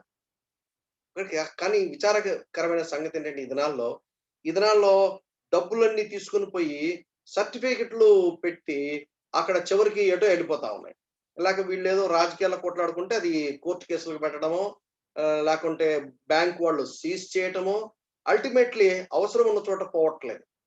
కొంతమంది ఏమనుకుంటారంటే, ఏముంది నాకు అదంతా అనవసరం. నువ్వు ఏమన్నా చేసుకో, నేను పోతున్నా అక్కడ ఏస్తాను నీ ఇష్టం అనే జనాలు కూడా ఉన్నారు. ఎనివే దాని గురించి మనం డిస్కస్ చేసుకుందాం. మన సబ్జెక్ట్ అది కాదు. Giving. Supernatural ability to accumulate, give the amounts of one's finances to the glory of God, to build the kingdom of God. ఒకటి మామూలుగా బిల్డింగ్లు కట్టడానికి కాదు. ఈ దినాల్లో మనం ఏం చేస్తున్నామంటే బిల్డింగ్లు కట్టుకుంటూ పోతున్నాము. స్పెషల్ ఫుడ్లు అరేంజ్ చేసుకుంటూ లగ్జూరియస్ గా మనం పెంచుకుంటున్నాం కానీ, ఆడ వాక్యం చెప్పేవాళ్ళు ప్రకటించే వాళ్ళు తిండి లేక వాళ్ళ పస్తులు ఉంటున్నారు. అక్కడ ఒక వైపున సఫర్ అవుతున్నారు, ఇంకొక వైపున ఎక్కువైపోయి ఫ్యాట్లు పెరిగి లేనిపోని గొడవలతో బాధపడే జనాలు ఉన్నారు. సరే, anyway that is not our subject. ఆ తర్వాత పై విచారణ పై విచారణ చేయువాడు జాగ్రత్తతోను. ఇక్కడ పై విచారణ అని తెలుగులో అన్నాడు, ఇంగ్లీష్‌లో లీడర్ అని రాయబడింది. మేము హగా ఇన్‌స్టిట్యూట్‌లో లీడర్‌షిప్ సెమినార్స్ తీసుకుంటున్నప్పుడు మేము ఇవన్నీ బాగా ఎక్స్‌ప్లెయిన్ చేస్తాం. ఎవరిని లీడర్ అంటారు? లీడర్ వేరే, మేనేజర్ వేరే. లీడర్ వేరే, మెసెంజర్ వేరే. ఒక సంఘానికి కాపరిగా ఉండేవాడు లీడర్‌షిప్ క్వాలిటీ ఉండాలి. ఆ లీడర్ అన్నవాడికి ఒక విజన్ ఉంటుంది. ఆ విజన్ ఉంటది. ఆ విజన్‌ని ఏం చేస్తారంటే ఇతరులకు పంచి టీమ్ బిల్డప్ చేస్తాడు. ఫర్ ఎగ్జాంపుల్, ఈ తిమోతి ఎక్స్‌పోజిటర్స్ అకాడమీ ఉంది. దేవుడు నాకొక విజన్ ఇచ్చాడు. ఆ విజన్ ఇచ్చినప్పుడు నేను ఫస్ట్ ఏం చేశానంటే సురేష్ వంగూరికి ఫోన్ చేసి, సురేష్ వంగూరితో నేను డిస్కస్ చేశాను. బ్రదర్, దిస్ ఈస్ ది దేవుడు నా మనసులో ఇట్లా భారం పెట్టాడు. మరి మీరేమంటారు? మీరు ప్రార్థన చేయండి. అలాగే నాకు కొంచెం క్లోజ్ ఫ్రెండ్స్ ఉన్నారు. వాళ్ళతో రెగ్యులర్‌గా మేము పంచుకుంటూ మేము ప్రేయర్ చేసుకుంటాము. ఫర్ ఎగ్జాంపుల్ ఆశీర్వాదం గారు ఉన్నారు. ఆశీర్వాదం గారు మేము ఏ రోజు మాట్లాడుకున్నా మినిమమ్ 1 అవర్ ఉంటది. అలాగే ఇంకొక బ్రదర్ ఉన్నాడు వైజాగ్‌లో యేసుదాస్ గారని. మేము ఫోన్ మొదలుపెట్టామంటే మినిమమ్ 1 అవర్ ఉంటది. ఎందుకంటే మేము డిస్కస్ చేసుకున్నప్పుడు ఈ డిస్కస్ పాయింట్స్ ఏం చేస్తాడు, వాళ్ళు ప్రేయర్ చేస్తారు. వాళ్ళ పాయింట్స్ మేము ప్రేయర్ చేస్తాం. నాకు ప్రేయర్ పార్ట్నర్స్ ఉన్నారు. మాకు లైక్‌నెస్ ఆఫ్ మైండ్ ఉంది. యూనిటీ ఆఫ్ ది స్పిరిట్ ఉంది. మేము ప్రేయర్ చేసుకుంటాం. అలాగే కొంతమంది సేవకులున్నారు. నాకు ఫ్రెండ్స్ ఉన్నారు. వాళ్ళతో పంచుకుంటాను. పంచుకుంటున్నప్పుడు వాళ్ళు గైడ్ చేస్తారు. సో, ఆ విజన్ చేసినప్పుడు యెస్ బ్రదర్, దీని గురించి మనం ప్రేయర్ చేస్తున్నాం. Yes brother, we will do it అని చెప్పి అప్పుడు చిన్నగా దేవుడు ఎలా ద్వారాలు తెరుస్తాడు, మరి ఎక్కడ పని మొదలు పెడదాము. ఫర్ ఎగ్జాంపుల్ ఇది ఎక్స్‌పోజిటరీ మీకు ప్రాక్టికల్‌గా నేను చెప్తాను. దేవుడు ఎలా దీన్ని ఎందుకంటే బహుశా మీరు భవిష్యత్తులో మీరు లీడర్‌లు అవ్వచ్చు. దేవుడు మీ మనసులో చిన్న విత్తనం పెట్టుంటాడు. ఆ విత్తనం ఎలా ఎలా వృద్ధి చెంది, ఎలా పెద్ద పెద్ద చెట్టు అవ్వాలో, పక్షులొచ్చి వేలాలో మీకు ఎగ్జాంపుల్ మా లైఫ్ నేను చెప్తాను. మా మనసులో సంఘాల్లో ఆరోగ్యకరమైన బోధ ఉండాలి అని చెప్పేసి మా మనసులో భారం ఉంది. అది సురేష్ వంగూరి తను ఇండిపెండెంట్‌గా ఆయన ఎప్పటినుంచో ప్రేయర్ చేస్తున్నాడు. ఆయనకి ఏదన్నా కొంత కొంత అమౌంట్ గ్యాదర్ అవ్వంగానే వెంటనే తనకు తెలిసిన వాళ్ళని గ్యాదర్ చేసి ఒక హోటల్‌లో ఒక సెమినార్ పెట్టేవాడు. ఆ విధంగా ఆయన ప్రయత్నం ఆయన చేసేవాడు. సో, నాకు అటువంటి ఆలోచన రూఫస్ గారి దగ్గర నుంచి వచ్చింది. రూఫస్ అని నాకు ఫ్రెండ్ ఉన్నాడు. మంచి సేవకుడాయన. మలక్పేట్ డేవిడ్ గారి అబ్బాయి. ఆ బ్రదరు మేము బ్రదర్ ఆయన మాటికి అనేవాడు, "బ్రదర్, మా సంఘాల్లో బోధన." అప్పుడు నేనేం చేసేవాడిని, నాకు తెలిసినటువంటి మంచి వాక్యం చెప్పేవాడిని, నాయకులని మేము గ్యాదర్ చేసి అట్లా కొన్ని సెమినార్‌లు పెట్టాం మేము. సో, ఆ మనసులో ఆ విత్తనం అలాగే ఉండిపోయిందనమాట. సరే, ఎప్పుడైతే సురేష్ వంగూరి మేము కలిసి డిస్కస్ చేస్తున్నామో మేము ప్రయత్నం చేశాము. మేము ఆరాధన చేసే తార్నాక హోరేబ్ అసెంబ్లీలోనే ఆ సంఘ నాయకులతో మాట్లాడి, బ్రదర్ మనం ఈ పరిచర్య చేద్దాం. ఇది చాలా అవసరము. అట్‌లీస్ట్ మనం ఏం చేద్దామంటే మాకు 8 బ్రాంచెస్ ఉన్నాయి. ఆ 8 బ్రాంచెస్‌లో వాక్యం చెప్పి వాళ్ళందరిని గ్యాదర్ చేసి ఒక సెకండ్ సాటర్‌డే డాక్టర్ సుధీర్ జంగం గారు, సురేష్ వంగూరి గారు, మేము ముగ్గురం. అది మా లోకల్ అసెంబ్లీ కదా! మేము ఎప్పుడు అక్కడే చెప్తాం కాబట్టి గెస్ట్‌లకి మనం ప్రిఫరెన్స్ ఇద్దామని చెప్పి నేను చెప్పకుండా వాళ్ళన్నారు కనీసం ఒకటన్నా తీసుకుంటే, "వద్దు వద్దు. This is my local assembly. నేను ఎప్పుడైనా చెప్పుకుంటాను. మీరు మీరు మాకు టైమ్ ఇవ్వడం కష్టం. మీరే చెప్పండి" అని చెప్పేసి వాళ్ళకు చాలా జరిగింది. బావుందన్నారు. ఆ తర్వాత కొన్ని కారణాల చేత మేము అక్కడ కంటిన్యూ చేయలేకపోయాం. ఆశీర్వాదం గారు ఇన్వైట్ చేశారు. ఆశీర్వాదం గారి అసెంబ్లీలో మేము ప్రయత్నం చేశాము. అక్కడ సక్సెస్ అవ్వలేదు. సక్సెస్ అవ్వడానికి కొన్ని కారణాలున్నాయి. ఆ తర్వాత మేమేమనుకున్నాము, సరే ఎవరిని బతిలాడడం ఎందుకు, ఒక హోటల్‌లో పెడదాము. అంటే లాట్ ఆఫ్ ఎక్స్‌పెన్సెస్. డబ్బులు, మనీ ప్రాబ్లమ్. సో, ఎవరు పెట్టుబడి పెడతారు? మేమేమో డబ్బులు అడగడానికి మాకిష్టం లేదు. డబ్బులు పెట్టుబడి పెట్టడం ఎందుకంటే మనీ, మినిస్ట్రీ 2 కలిసెళ్ళాం. కాబట్టి ఆ మినిస్ట్రీ చేసేవాళ్ళు ఆ మినిస్ట్రీ చేయాలి. ఈ మినిస్ట్రీ చేసేవాడు ఆ మినిస్ట్రీ. అందుకనే మేము ఈ తిమోతి ఎక్స్‌పీరియన్స్ అకాడమీ స్టార్ట్ చేసిన వెంటనే మేమేం చేశామంటే, ఒక, ఒక కమిటీ ఏర్పాటు చేసి, ఒక టీమ్‌ని పెట్టాం. మేమేమన్నామంటే, అడ్మినిస్ట్రేషన్, ఫైనాన్సెస్ మీరు తీసుకోండి. వాటి గురించి మేము మాట్లాడం. మేము మినిస్ట్రీ, నేను, సురేష్ వంగూరి కేవలము ఈ ఈ టీచింగ్ మినిస్ట్రీ గురించి మేము కాన్సంట్రేట్ చేస్తాము. మిగిలిన మీరు అందులో ఆశీర్వాదం గారున్నారు. ఆ తర్వాత సత్యనారాయణ గారున్నారు, రూఫస్ గారున్నారు, ఇమ్మాన్యుయల్ గారున్నారు, నాగయ్య గారున్నారు. ఈ ఐదుగురు ఏం చేస్తారంటే వాళ్ళు ఎక్స్‌క్లూజివ్‌లీ అడ్మినిస్ట్రేషన్ అండ్ ఫైనాన్సెస్ చూసుకుంటారు. సో, ఇలా మేము ఈ పరిచర్య చేస్తున్న టైంలో పాండమిక్ సిట్యుయేషన్ స్టార్ట్ అయింది. దాదాపు ఇది అదొక 1 ఇయర్ పట్టింది మాకు. I think 1 year or little over. Maybe 2 years అయ్యుండొచ్చేమో. సరే పాండమిక్ సిట్యుయేషన్ వచ్చింది. సంఘాలన్నీ ఎక్కడ ఫిజికల్‌గా కలుసుకోవడానికి అవకాశం లేదు. కాబట్టి ఆన్‌లైన్‌లో చేసుకోవాలి. నేను సర్వసాధారణంగా పీపీటీ ద్వారా చాలా కాలం చెప్తున్నాను. సో, ఈ లోపల అంతకుముందు 1 మంతే ఒక బ్రదర్, ఒక సాఫ్ట్‌వేర్ ఇంజినీర్, ఒక కంపెనీలో మేనేజర్‌గా పనిచేస్తున్నారు. ఆయనకేదో పవర్ కట్ ఉండి నాకు ఫోన్ చేసి చెప్పాడు, "బ్రదర్ మాకు పవర్ కట్ ఉంది. నాకు కొంచెం ఇంపార్టెంట్ వర్క్ ఉంది. మీ ఇంట్లో యూపీఎస్ ఉన్నట్టుంది గదా! మీ ఇంట్లో మరి నేనొచ్చి పని చేసుకోవచ్చా?" అంటే, "ప్లీజ్ కమ్" అని చెప్పి ఆయనొచ్చాడు. పని చేసుకుంటూ ఆయన జూమ్‌లో పని చేస్తాం. నేను చూసి ఇదేదో చాలా బాగున్నట్టుందంటే, ఇది చాలా మంచిదని వెంటనే లోడ్ చేసాడాయన. నాకు తెలీదు. ఆయన లోడ్ చేసి నేను చెప్తానన్నాడు గానీ, ఆయనకి చాలా బిజీగా ఉండి చెప్పలేకపోయాడు. So, to cut the long story short, అప్పుడెప్పుడో తీసుకున్న వీడియో కెమెరా స్కైపీ మా అబ్బాయితో మాట్లాడని చెప్పి తీసుకున్నది ఎక్కడో మూలన పడుంది. ఆ సీడీ అట్టగా సేఫ్‌గా ఉంది. ఆ కెమెరా అట్టగే ఉంది. అప్పటికప్పటికి వెతికితే మాకవన్నీ దొరికాయి. చక్కగా పెట్టాం. పని పని జరిగింది. స్టార్ట్ చేశాము. 45 మినిట్స్‌కి కట్ అయిపోయింది. కట్ అయిపోంగానే నాకు తెలీదు. ఏమనంటే పే చేస్తేనే మోర్ థాన్ 1 అవర్ ఉంటుందట. అప్పటికప్పటికి టపటపా ఆన్‌లైన్‌లో పే చేసేసాము. మేము కంటిన్యూ చేశాం. ముందు మామూలుగా Sunday evening worship meeting start చేశాం. స్టార్ట్ చేస్తున్నప్పుడు నేను, సురేష్ వంగూరి ఇలా మేము మాట్లాడుకుంటూ సరే మనం ఇది why don't we start this అని చెప్పేసి ముందు వెంటనే స్టార్ట్ చేశాం. స్టార్ట్ చేసి డాక్టర్ సుందర్‌రాజు గారిని రిక్వెస్ట్ చేస్తే, బ్రదర్ మీరు చేస్తే ఈ కరిక్యులమ్ కూడా అమేజింగ్. దేవుడు మా మనసులో అలా పెట్టాడు. అలా డివైడ్ చేశాము. ఆ first batch first 1 month, 2 months మేము భయంతో చేస్తూ వచ్చాం. ఇది చేస్తుంది కరెక్టా కాదా? కానీ మాకు ఫీడ్‌బ్యాక్ వచ్చే కొద్దీ క్లియర్‌గా మాకు అర్థమవుతూ వచ్చింది.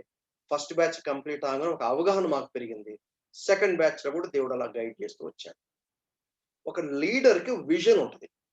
ఆ విజన్ ఏం చేస్తుందంటే ఒక టీమ్‌ని బిల్డప్ చేసుకోవడానికి సహాయం చేస్తుంది.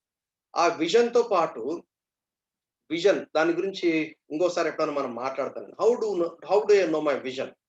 ఆ విజన్ గురించి ఇంకోసారి ఎప్పుడన్నా లీడర్‌షిప్ గురించి కనీసం ఒక 5 అవర్స్ చెప్పొచ్చు. 5 అవర్స్ చెప్పొచ్చు సబ్జెక్ట్. మేము హగా ఇన్‌స్టిట్యూట్‌లో మాకు 5 అవర్స్ ఇచ్చేవాళ్ళు. I used to handle this module. ఆ విజన్ మనం బిగినింగ్‌లో మీకు చెప్పాము. ఏంటి విజను? ఎక్స్‌పోజిటరీ టీచింగ్ చేసేవాళ్ళని తయారు చేయాలి. అది విజన్. మిషన్ ఏంటి? సంఘ సంక్షేమాభివృద్ధి కోసం ఈ టీచింగ్‌ని తర్బీదివ్వటం. ట్రైనింగ్ ఇవ్వటం. సో, దానికి ప్లాన్ జేస్తారు. దానికి బిబ్లికల్ వాల్యూస్ ఉన్నాయి. మీకు బ్రోషర్ రిలీజ్ చేసినప్పుడు విజను, మిషను, వాల్యూసు ఇవన్నీ మీకు దాంట్లో పెడతాం. మీకు క్లియర్‌గా అర్థమవుతుంది. టీమ్ బిల్డింగ్ ఉంటుంది. రిసోర్సెస్ దేవుడే ప్రొవైడ్ జేస్తాడు. క్రైసిస్ కూడా వస్తా ఉంటది. వాటిని మేనేజ్ చేస్తాము, ఎక్విప్ చేస్తాము, ట్రైనప్ చేస్తాము. దీంతో లాట్ ఆఫ్ సాక్రిఫైసింగ్ ఉంటుంది. లాట్ ఆఫ్ మోడలింగ్ ఉంటుంది. ఎక్సెట్రా వగైరా. That is also gift of the Holy Spirit. ఆ గిఫ్ట్ లేకుండా లీడర్‌షిప్ అనేది రాదు. ఒక మేనేజర్‌గా ఉండటం ఈజీ. లేక ఒక మెసెంజర్‌గా ఉంటాను. నువ్వు వెళ్లి వాక్యం చెప్పిరంటే వాక్యం చెప్పేసొస్తాడు. అయితే లీడర్ ఏం చేస్తాడు? వాళ్ళకి ఏ వాక్యం చెప్పాలి? ఎంతకాలం ఏ వాక్యం చెప్పాలి? వాళ్ళు ఓ 10 ఇయర్స్ తర్వాత, ఒక 20 ఇయర్స్ తర్వాత ఏమవ్వాలి? అనే మైండ్ మ్యాప్ వాళ్ళకుంటుంది. ఆ పిక్చర్ ఉంటుంది. ఆ గోల్ వాళ్ళకుంటుంది. దాన్ని దృష్టిలో పెట్టుకొని ప్లాన్ చేసుకుంటాడు. ప్లాన్ చేసుకొని ఆటోమేటిక్‌గా అలా తయారు చేస్తూ వస్తాడు. That is leadership. ఆ తర్వాత కరుణించువాడు సంతోషముతో పని జరిగించవలెను. Showing mercy it is a gift.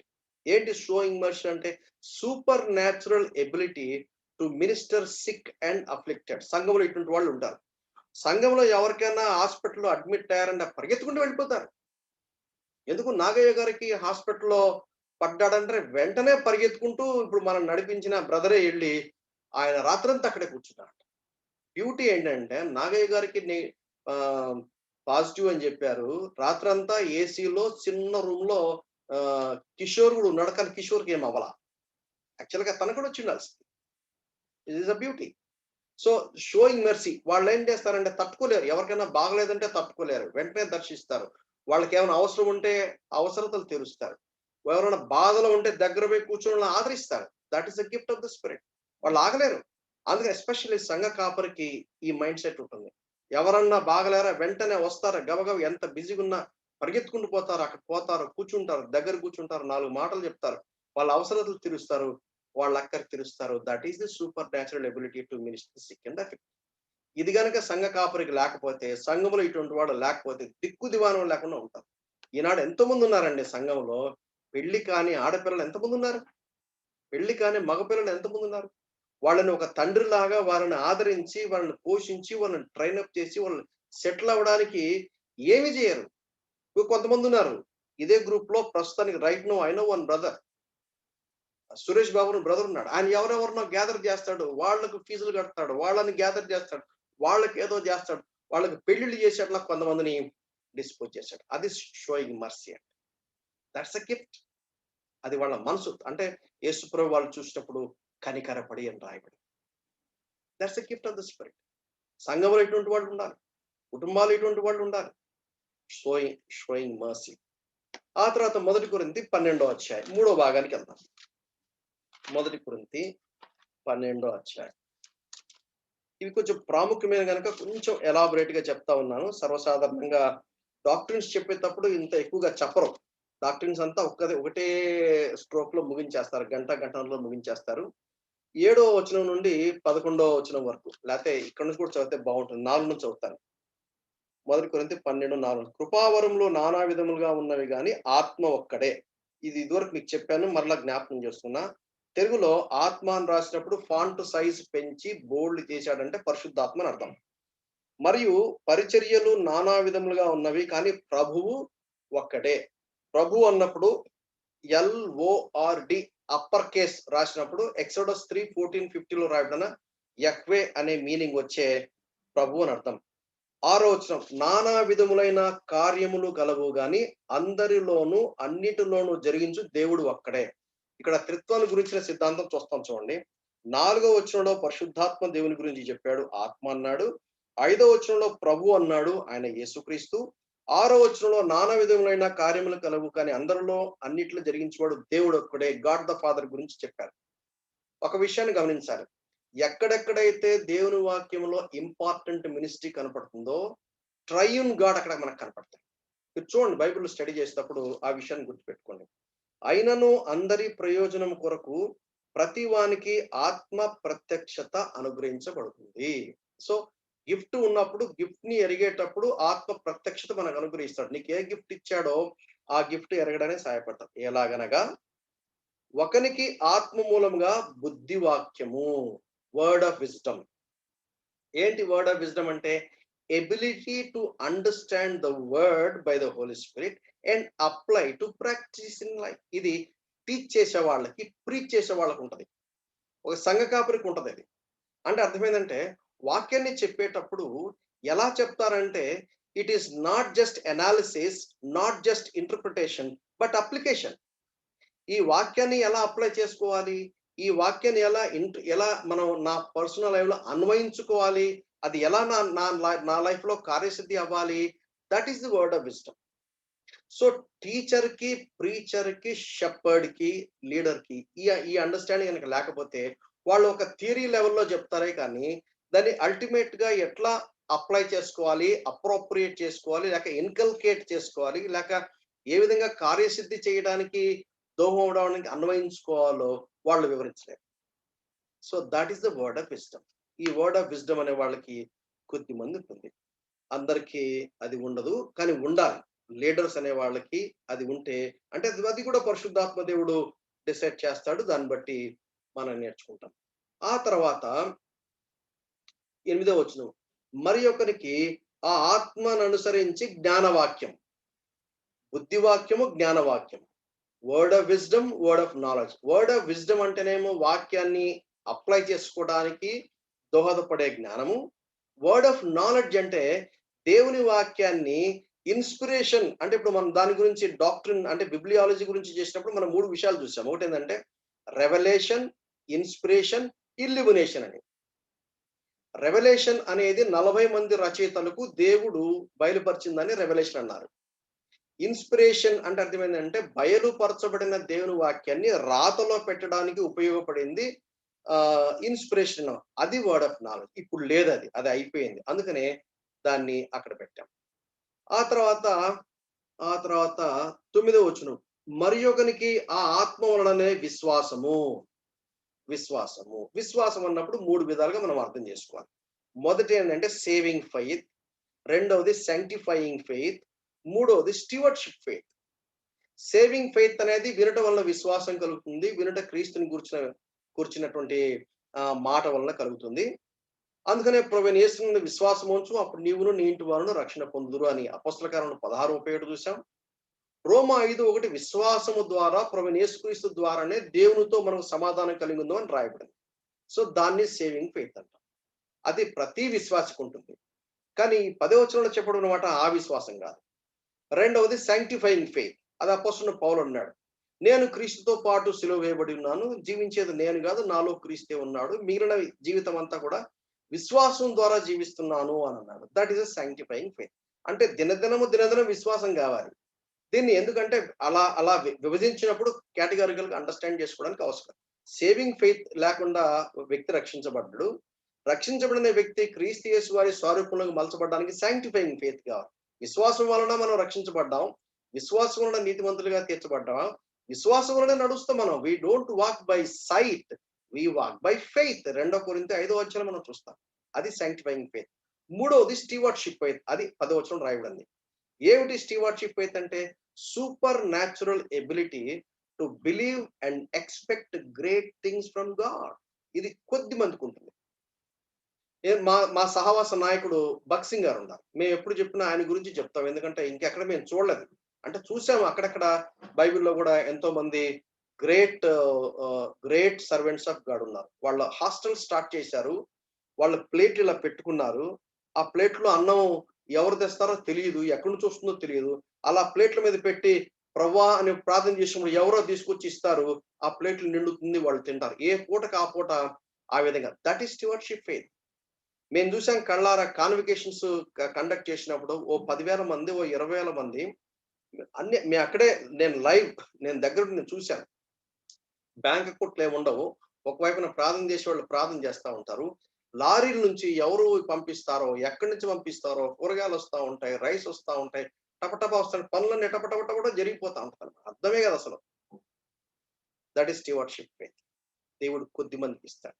ఈ ఫెయిత్ కొద్ది మందికి ఇస్తాడు. It is not saving faith, it is not sanctifying faith, it is a stewardship. ఎందుకు స్టీవర్డ్షిప్ ఫెయిత్ అన్నామంటే ఆ ఫెయిత్ ద్వారా జరిగే మిరాకిల్స్ ఓన్ కింగ్డమ్ కట్టుకోవడానికి కాదు, లేక డబ్బులు పోగు చేసుకోవడానికి కాదు. కానీ ఈ దినాల్లో ఏం జరుగుతుందంటే వాళ్ళు సేవలు చేస్తారు. వాళ్ళు బంగారపు కడ్డీలు, ఎంతో విస్తారమైనటువంటి విలువైన వస్తువుల చేత వాళ్ళ స్టోర్ రూములు నింపుకుంటారు. అందుకనే వీఆర్ స్టీవర్డ్స్. దేవుడు ఇచ్చాడంటే మన గృహ నిర్వాహక దేవునికి లెక్క చెప్పాలి.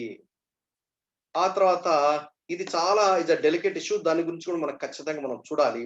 టైం ఏమో ఇంకా మనకు 10 నిమిషాలు ఉంది. Doesn't matter. దేవుడు మనకి ఇచ్చిన టైం వరకు కనీసము దీన్ని మనం ముగిద్దాం. ఇవాళ కొంచెం అటు ఇటు అయినా పర్లేదు, కొంచెం ఓర్చుకోండి. తర్వాత స్వస్థపరచుట. ఎక్కడున్న మనం 1 కొరింథీ 12వ అధ్యాయము మరి ఒక 9వ వచనం, ఆత్మ వలననే విశ్వాసమును, మరి ఒకనికి ఆ ఒక్క ఆత్మ వలననే స్వస్థపరచు వరము. ఇది స్వస్థపరిచే వరం. ఎందుకు దాన్ని మనము ఎడం పక్కన టెంపరరీ గిఫ్ట్ కింద పెట్టాము, సైన్ గిఫ్ట్ కింద పెట్టాము? అది అర్థం చేసుకుంటే కింద మీకు కొన్ని వచనాలు ఉన్నాయి. కొత్త నిబంధనలో యేసుక్రీస్తు వారు భూమి మీద ఉన్నప్పుడు, అపోస్తలులు భూమి మీద ఉన్నప్పుడు వాళ్ళు ప్రతి ఒక్కరిని స్వస్థపరచలేదు. ఆ విషయాన్ని మనం బాగా గుర్తుపెట్టుకోవాలి. ప్రతి ఒక్కరిని స్వస్థపరచలేదు. ఫర్ ఎగ్జాంపుల్, చిన్న ఎగ్జాంపుల్ మాత్రం చూద్దాం. లూకా సువార్త 4వ అధ్యాయం 25, 26, 27. వీటి గురించిన ఒక సరైన అవగాహన గనుక మనకుంటే మనం బోధ చేసేటప్పుడు జాగ్రత్తగా బోధ చేస్తాం. లేకపోతే ప్రాస్పరిటీ గాస్పెల్ చాలా విపరీతంగా ఉంది ఈ దినాల్లో. అదే జరుగుతుంది. నేను చదువుతాను చూడండి మీ పక్షంగా. లూకా సువార్త 4వ అధ్యాయము 25, 26, 27.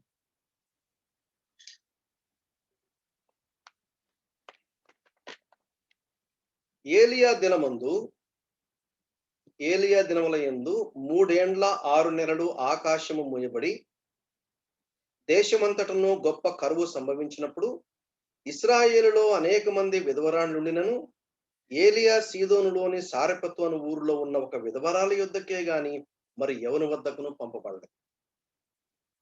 3.5 years కరువు ఉన్నప్పుడు విధవరాళ్ళు ఎవరు లేరా? చాలా మంది ఉన్నారు. కానీ ఒక్క విధవరాల దగ్గరికే ఏలియా పంపబడ్డాడని యేసు ప్రభువు చెప్తున్నాడు.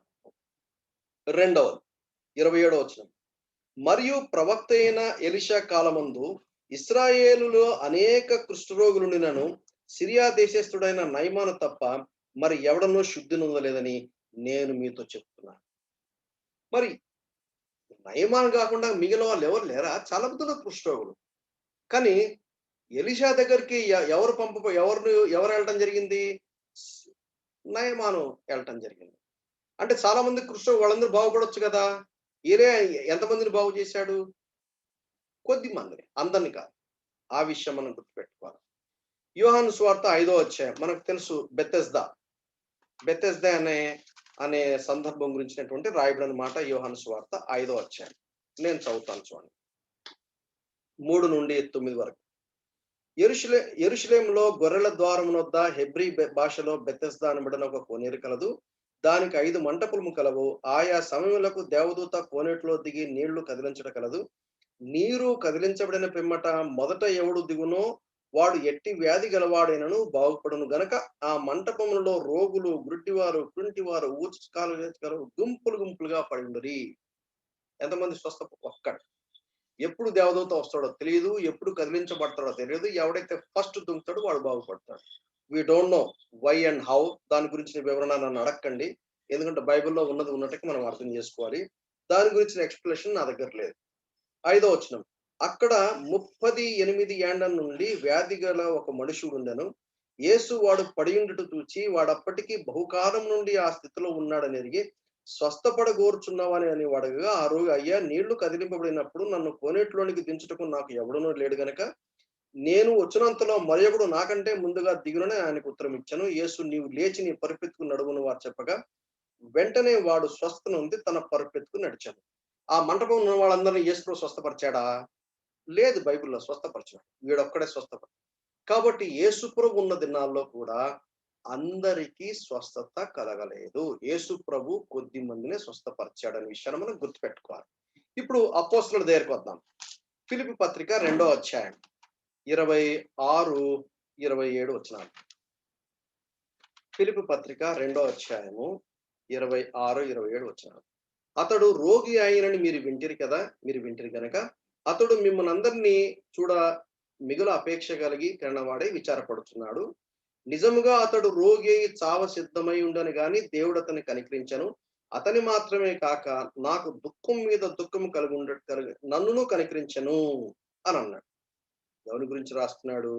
ఆ పైన తిమోతి గురించి రాస్తున్నాడు. మనం గనక 19 నుంచి గనక మనం చూస్తే, నేను మీ క్షేమము తెలుసుకొని ధైర్యము తెచ్చుకున్నట్లు మీ నిమిత్తము తిమోతిని శీఘ్రముగా మీ యొద్దకు పంపుచున్నానని చెప్తూ ఆయన నా జత పనివాడని చెప్తాడు. ఆ పైన విధులు చెప్తాడు. తర్వాత 25 వచనం, మరియు నా సహోదరుడు జత పనివాడును నా తోటి యోధుడును మీ దూతయు నా అవసరములకు ఉపచరించిన వాడని ఎపఫ్రొదితుని గురించి మాట్లాడుతున్నాడు. ఇప్పుడు చావడానికి సిద్ధంగా ఉండేది ఎవరంటే ఎపఫ్రొదితు, తిమోతి గారు. మరి అపొస్తలుడైన పౌలు ఆయన కర్చీఫ్లు ముట్టుకుంటే స్వస్థపరచబడినప్పుడు ఈ ఎపఫ్రొదితు ఎందుకు స్వస్థపరచబడకూడదు? పౌలుకు మాత్రం ఆయన అంటున్నాడు, నాకు కూడా బాగా దుఃఖం ఉండేది అని అంటున్నాడు.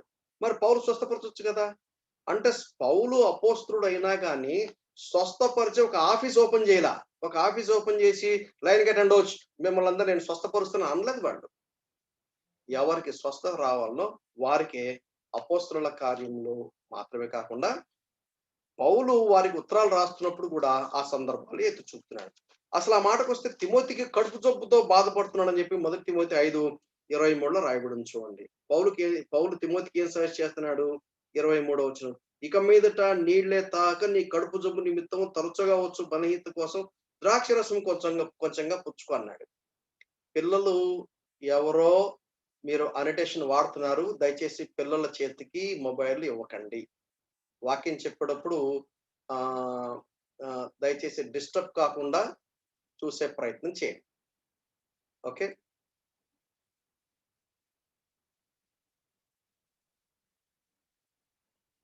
నేను మౌస్ ఈ మూవ్ చేసే కొద్ది ఏమవుతుందంటే నాకు డిస్టర్బెన్స్ వస్తా ఉంది.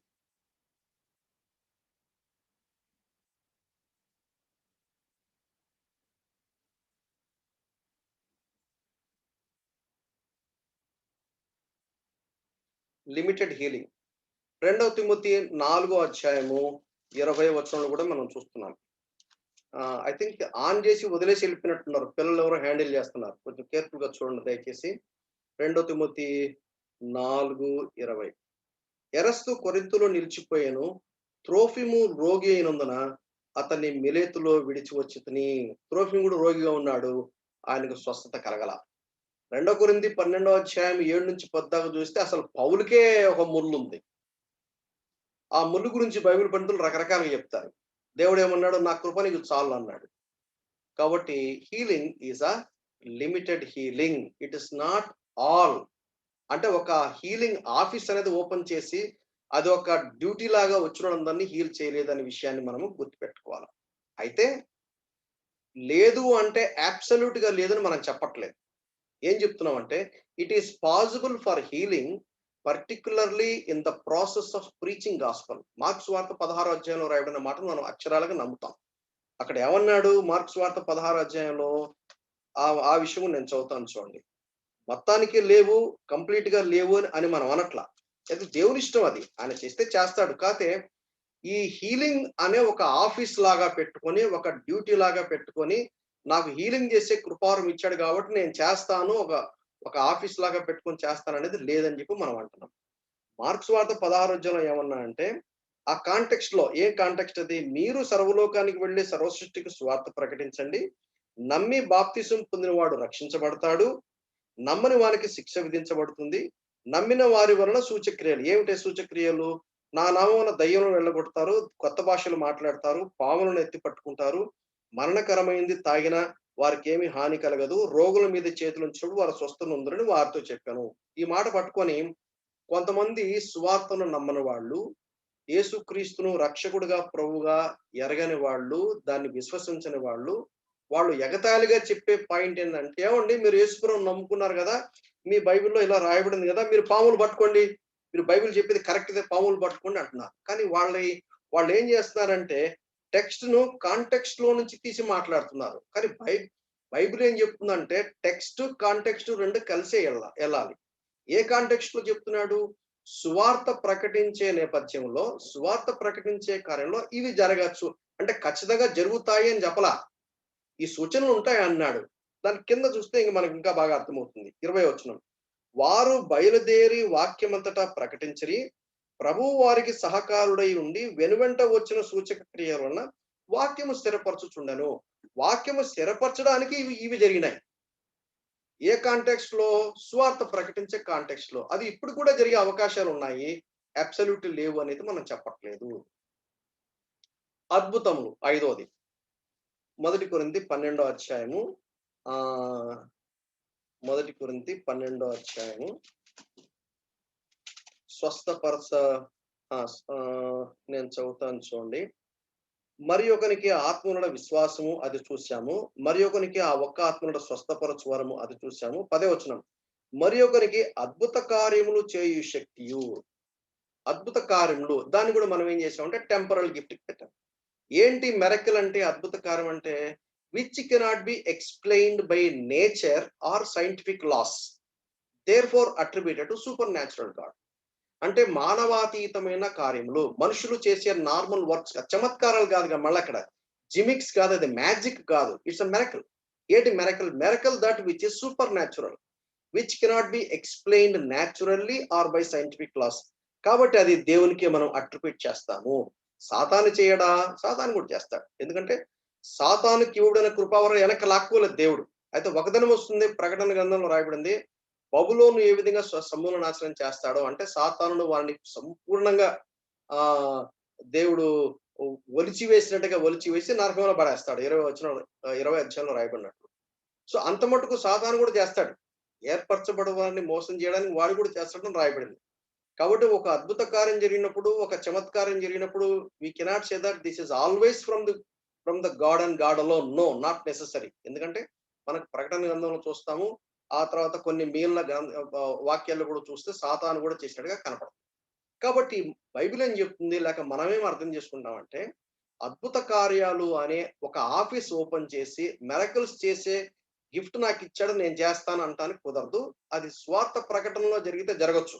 ఎందుకంటే కొంతమంది వాక్యం సాక్ష్యం చెప్పినప్పుడు అవి జరిగినట్టుగా చెప్తారు కాబట్టి మనం అనుభవాన్ని మనం కాదని చెప్పలేము. ఆ విషయాన్ని గుర్తుపెట్టుకోవాలి. It is possible for miracles particularly in the process of preaching gospel, but not professional miracle works office. Miracle workers office అని ఒక ఆఫీస్ పెట్టుకుంటే ఇంక హాస్పిటల్ ఎందుకండి? అది ఉంటే ఇక డాక్టర్లు ఎందుకు? మెడిసిన్‌లు ఎందుకు? మొత్తం చేయొచ్చుగా.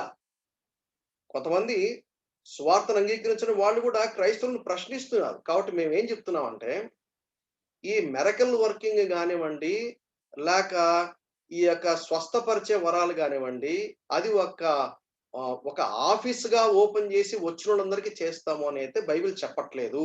బైబిల్ ఏం చెప్తుందంటే, సువార్త ప్రకటించే నేపథ్యంలో దేవుడు వారికి సూచనలు ఇస్తే ఇవ్వచ్చు. అది కూడా గ్యారంటీ లేదు. యాక్చువల్‌గా బైబిల్‌లో చెప్పిన మాట నమ్మాల్సిందే.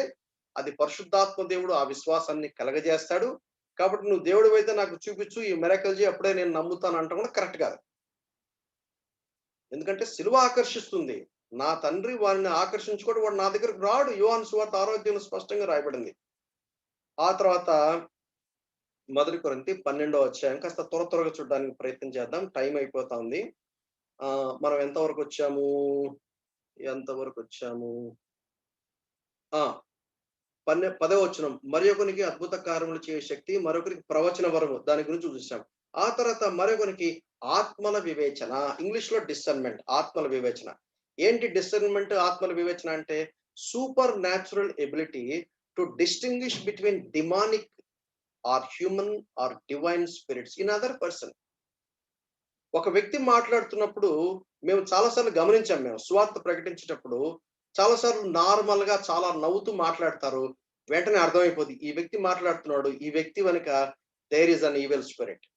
ఒక వ్యక్తి మాట్లాడేటప్పుడు, ఒక వ్యక్తి చర్చించేటప్పుడు, ఒక వ్యక్తి వాదించేటప్పుడు, ఆ వ్యక్తి మానవుడు మాట్లాడుతున్నాడా? లేక ఆ వ్యక్తి వెనక ఈవిల్ స్పిరిట్ ఉందా? ఆ వ్యక్తి వెనక దేవుడు ఉన్నాడా? So God working through a man, devil working through a man, or a man by himself speaking. ఈ మూడిటి యొక్క వ్యత్యాసము లేక తేడా గ్రహించగలిగే కృపను లేక ఆ గిఫ్ట్ ని ఏమంటారంటే డిసెండింగ్ స్పిరిట్ అంటారు. సంఘంలో ఈ డిసెండింగ్ స్పిరిట్ కనుక లేకపోతే చాలా దెబ్బలు తింటాం. కొన్నిసార్లు ఏం జరుగుతుందంటే సంఘానికి ఎవరైనా రావచ్చు. ఎవరైనా వచ్చి వర్షిప్ చేసుకోవచ్చు. కానీ కొన్నిసార్లు కొంతమందిని ఆటంకపరిచి, లేదులెండి మీరు మనం తర్వాత మాట్లాడుకుందామండి. ఈ టైం కాదులెండి. ఇప్పుడు ఆరాధన జరుగుతుంది. వి విల్ డిస్కస్ అని ఎవరో ఒకరు వెళ్లి ఏం చేయాలంటే కొంతమంది డిస్పోజ్ చేయాల్సింది. ఎందుకంటే తద్వారా చాలా సంఘానికి నష్టం కలిగే ప్రమాదం ఉంది. ఎందుకంటే we cannot allow evil spirit to interfere in God's business. ఆ జ్ఞానం అందుకని యేసుప్రభు ఏం చేశాడు? నోరు పిప్పించాడు. అపోస్తలులు ఏం చేశారు? అపవాదిని సాతానుని మాట్లాడనివ్వలా. బంధించేశారు, నోరు మూపించేశారు. వాళ్ళతో డిస్కషన్ పెట్టుకోవడం కూడా అనవసరం. ఆ తర్వాత మొదటి కొరింథీ 12వ అధ్యాయంలో వ్రాయబడిన తర్వాత మాటలు ఏంటిది? ఆత్మల వివేచన, మరొకనికి నానావిధ భాషలు, ఒకనికి భాషల అర్థము చెప్పు శక్తి. ఈ 2 మాటల గురించి మనం చూడాలి.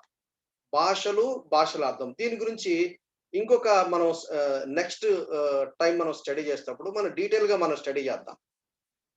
ఎందుకంటే దీని గురించిన లాట్ ఆఫ్ కన్‌ఫ్యూజన్ ఉంది. దాని గురించి కూడా మనం చర్చించుకుందాం. మనం డిస్కస్ చేసుకుందాం. స్టడీ చేద్దాం. కాబట్టి నేను కొంచెం కొద్దిగా చెప్పేసి నేను క్లోజ్ చేస్తాను. పర్హాప్స్ మనం నెక్స్ట్ టైమ్ మనం స్టడీ చేసినప్పుడు క్యూఏ సెషన్ కూడా కలిగి ఉండడం బెటర్ అనిపిస్తుంది. అంటే ఆల్రెడీ 8:37 అయింది. టంగ్స్ ఏంటి? టంగ్ అంటే unknown human languages.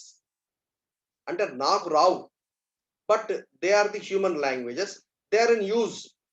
For example నేనున్నాను, నాకు తెలుగు వస్తుంది, నాకు ఇంగ్లీష్ వస్తుంది, నాకు హిందీ వస్తుంది. 3 భాషలు బాగా వస్తాయి. కన్నడ కొంచెం అర్థం చేసుకుంటాను, కానీ పూర్తిగా రాదు. కొంచెం అర్థం చేసుకుంటాను. తమిళ్ అసలు రానే రాదు. కొంకణి లాంగ్వేజ్ గాని అస్సలు రాదు. ఇప్పుడు నేను సువార్త చెప్పాలి. నేను సువార్త చెప్పడానికి నాకు తెలుగు వస్తుంది, నాకు వేరేది రాదు. అవతల వ్యక్తికి తమిళ్ తప్ప వేరేదేం రాదు. ఇప్పుడు నేను నాకు తెలిసిన భాష నేను మాట్లాడతా. ఎందుకంటే నాకు తెలియదు నేను ఎట్లా మాట్లాడతా? నాకు తెలిసిన భాష నేను మాట్లాడతాను. I don't know. దాని గురించి నేను ఎక్కువ ఎక్స్‌ప్లనేషన్ ఇవ్వలేను. ఎందుకంటే నేను ఎప్పుడు భాషలు మాట్లాడలేదు. నేను దాన్ని యాక్సెప్ట్ కూడా చేయను. ఎందుకంటే నాకు తెలిసిన వాక్యపు సత్యాన్ని బట్టి ఐ డోంట్ అగ్రీ విత్. మా సొంత బంధువులే ఉన్నారు. దాని గురించిన చాలా సార్లు డిస్కషన్ కూడా అయింది గానీ, నన్నెవరు కన్విన్స్ చేయలేకపోయారు. చాలా కాలం నుంచి నేను స్టడీ చేస్తున్నా. అదే నేపథ్యంలో సాగిపోతున్నాను. నా అవగాహన, నా అండర్‌స్టాండింగ్ ఏంటిదంటే, నాకు తెలిసింది నేను మాట్లాడతాను. అవతలి వ్యక్తికి తెలిసిన భాషలో వాడు వింటాడు. విన్నప్పుడు ఏం జరుగుతుందంటే, యేసుక్రీస్తు రక్షకుడు ఆయన శిలువలో ఏ కార్యం చేశాడో, యేసు ప్రభువునందు విశ్వాసం ఎలా ఉంచాలో, ఎలా స్వీకరించాలో, ఎలా యేసుక్రీస్తు వద్దకు నడిపించబడాలో, ఈ ట్రూత్ వాడికి కమ్యూనికేట్ అవుతుంది. వాడు మారుమనసు పొందుతాడు. అది టంగ్స్ అంటే. టంగ్స్ అంటే నేను ఏదో జిబరిష్ లాంగ్వేజ్ గాని, లేక some kind of making some unorganised sound చేయటం కాదు. ఇట్ ఈస్ వర్బల్, వోకల్‌గా అంటే వాయిస్ నుంచి వచ్చే మాటలు అంటే ఇతరులు అర్థం చేసుకోవడానికి, ఇతరులు విని సందేశం వెళ్ళేది. యాక్ట్స్ చాప్టర్ 2లో దాని గురించిన వివరణ ఉంది. యాక్ట్స్ చాప్టర్ 10లో దాని గురించిన వివరణ ఉంది. యాక్ట్స్ చాప్టర్ 19లో ఈ 3 చోట్ల చాలా స్పష్టంగా రాయబడింది. దాని గురించి మనం నెక్స్ట్ టైమ్ కూర్చున్నప్పుడు విపులంగా స్టడీ చేద్దాం. తర్వాత దాని గురించిన మనం డిస్కషన్ కూడా మనం పెట్టుకుందాం. టంగ్స్ అంటే మన ఉద్దేశ్యం ఏంటంటే unknown human languages in use. It is possible to speak unknown prevailing man's language. అంటే అందుబాటులో ఉన్నటువంటి ప్రివైలింగ్ హ్యూమన్ లాంగ్వేజ్ మాట్లాడినప్పుడు only in the process of preaching gospel, but not common for believers. ఇది విశ్వాసులకు కామన్ కాదు. దాని గురించిన వివరణ 1 కొరింథీ 13వ అధ్యాయము 10వ వచనం, 14, 22 నేను 22 నేను చదవటానికి నేను చేసి మిగిలింది నేను తర్వాత మనం కంటిన్యూ చేద్దాం. దీని గురించిన సంపూర్ణ వివరణ నేను ఇప్పుడు ఇవ్వట్లేదు. నేను మరలా తర్వాత ఇస్తాను. అప్పుడు దాని గురించిన చర్చ పెడదాం. కాబట్టి భాషలు విశ్వాసులకు కాదు, అవిశ్వాసులకే సూచనమైనది. విశ్వాసులకు కాదు, అవిశ్వాసులకే సూచనమైంది. It is not common for all believers. విశ్వాసులందరూ మీరు గనక రక్షణ పొందితే కంపల్సరీ మీరు భాషలు మాట్లాడాల్సిందే అని బైబిల్ ఎక్కడ లేదు. లేక బైబిల్‌లో అందరూ భాషలు మాట్లాడినట్టుగా కూడా లేదు. ఒక 3 సందర్భాల్లో స్పష్టంగా కనబడుతుంది. వాటి గురించిన వివరణ మనం నెక్స్ట్ టైమ్ మనం చూద్దాం. ఆ తర్వాత 1 కొరింథీ 12వ అధ్యాయము మొదటి అధ్యాయము ఎక్కడి వరకు వచ్చాము? ఇది 28వ వచనంలో ఉందది. 28వ వచనంలో. దేవుడు సంఘములో మొదట కొందరిని అపోస్తలులుగాను చూశాము, ప్రవక్తలుగాను చూశాము, బోధకులుగాను చూశాము, అద్భుతములు చేయువారిని గాను చూశాము, కొందరిని స్వస్థపరచు కృపాలను అది కూడా చూశాము, ఉపకారములు చేయువారిని కూడా అది కూడా చూశాము, ప్రభుత్వములు చేయువారిని గాను అది కూడా చూశాము, కొందరిని నానా భాషలో మాట్లాడు వారిగాను మనము చూశాము. హెల్ప్స్ గురించి మాట్లాడాడు. అది ఎక్కడుందన్నమాట? అది మనం అది కూడా చూసినట్టున్నాం కదా మనం. ఉపకారముల గురించి దేవుడు కొందరిలో బోధకులు, స్వస్థపరచు వరములు, ఉపకారములు.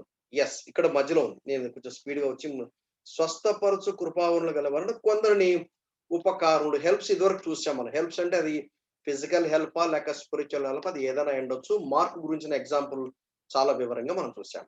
ఆ తర్వాత కొందరిని ప్రభుత్వములు చేయువారిని గాను, అంటే ఇంగ్లీష్‌లో అడ్మినిస్ట్రేషన్ అని రాయబడింది.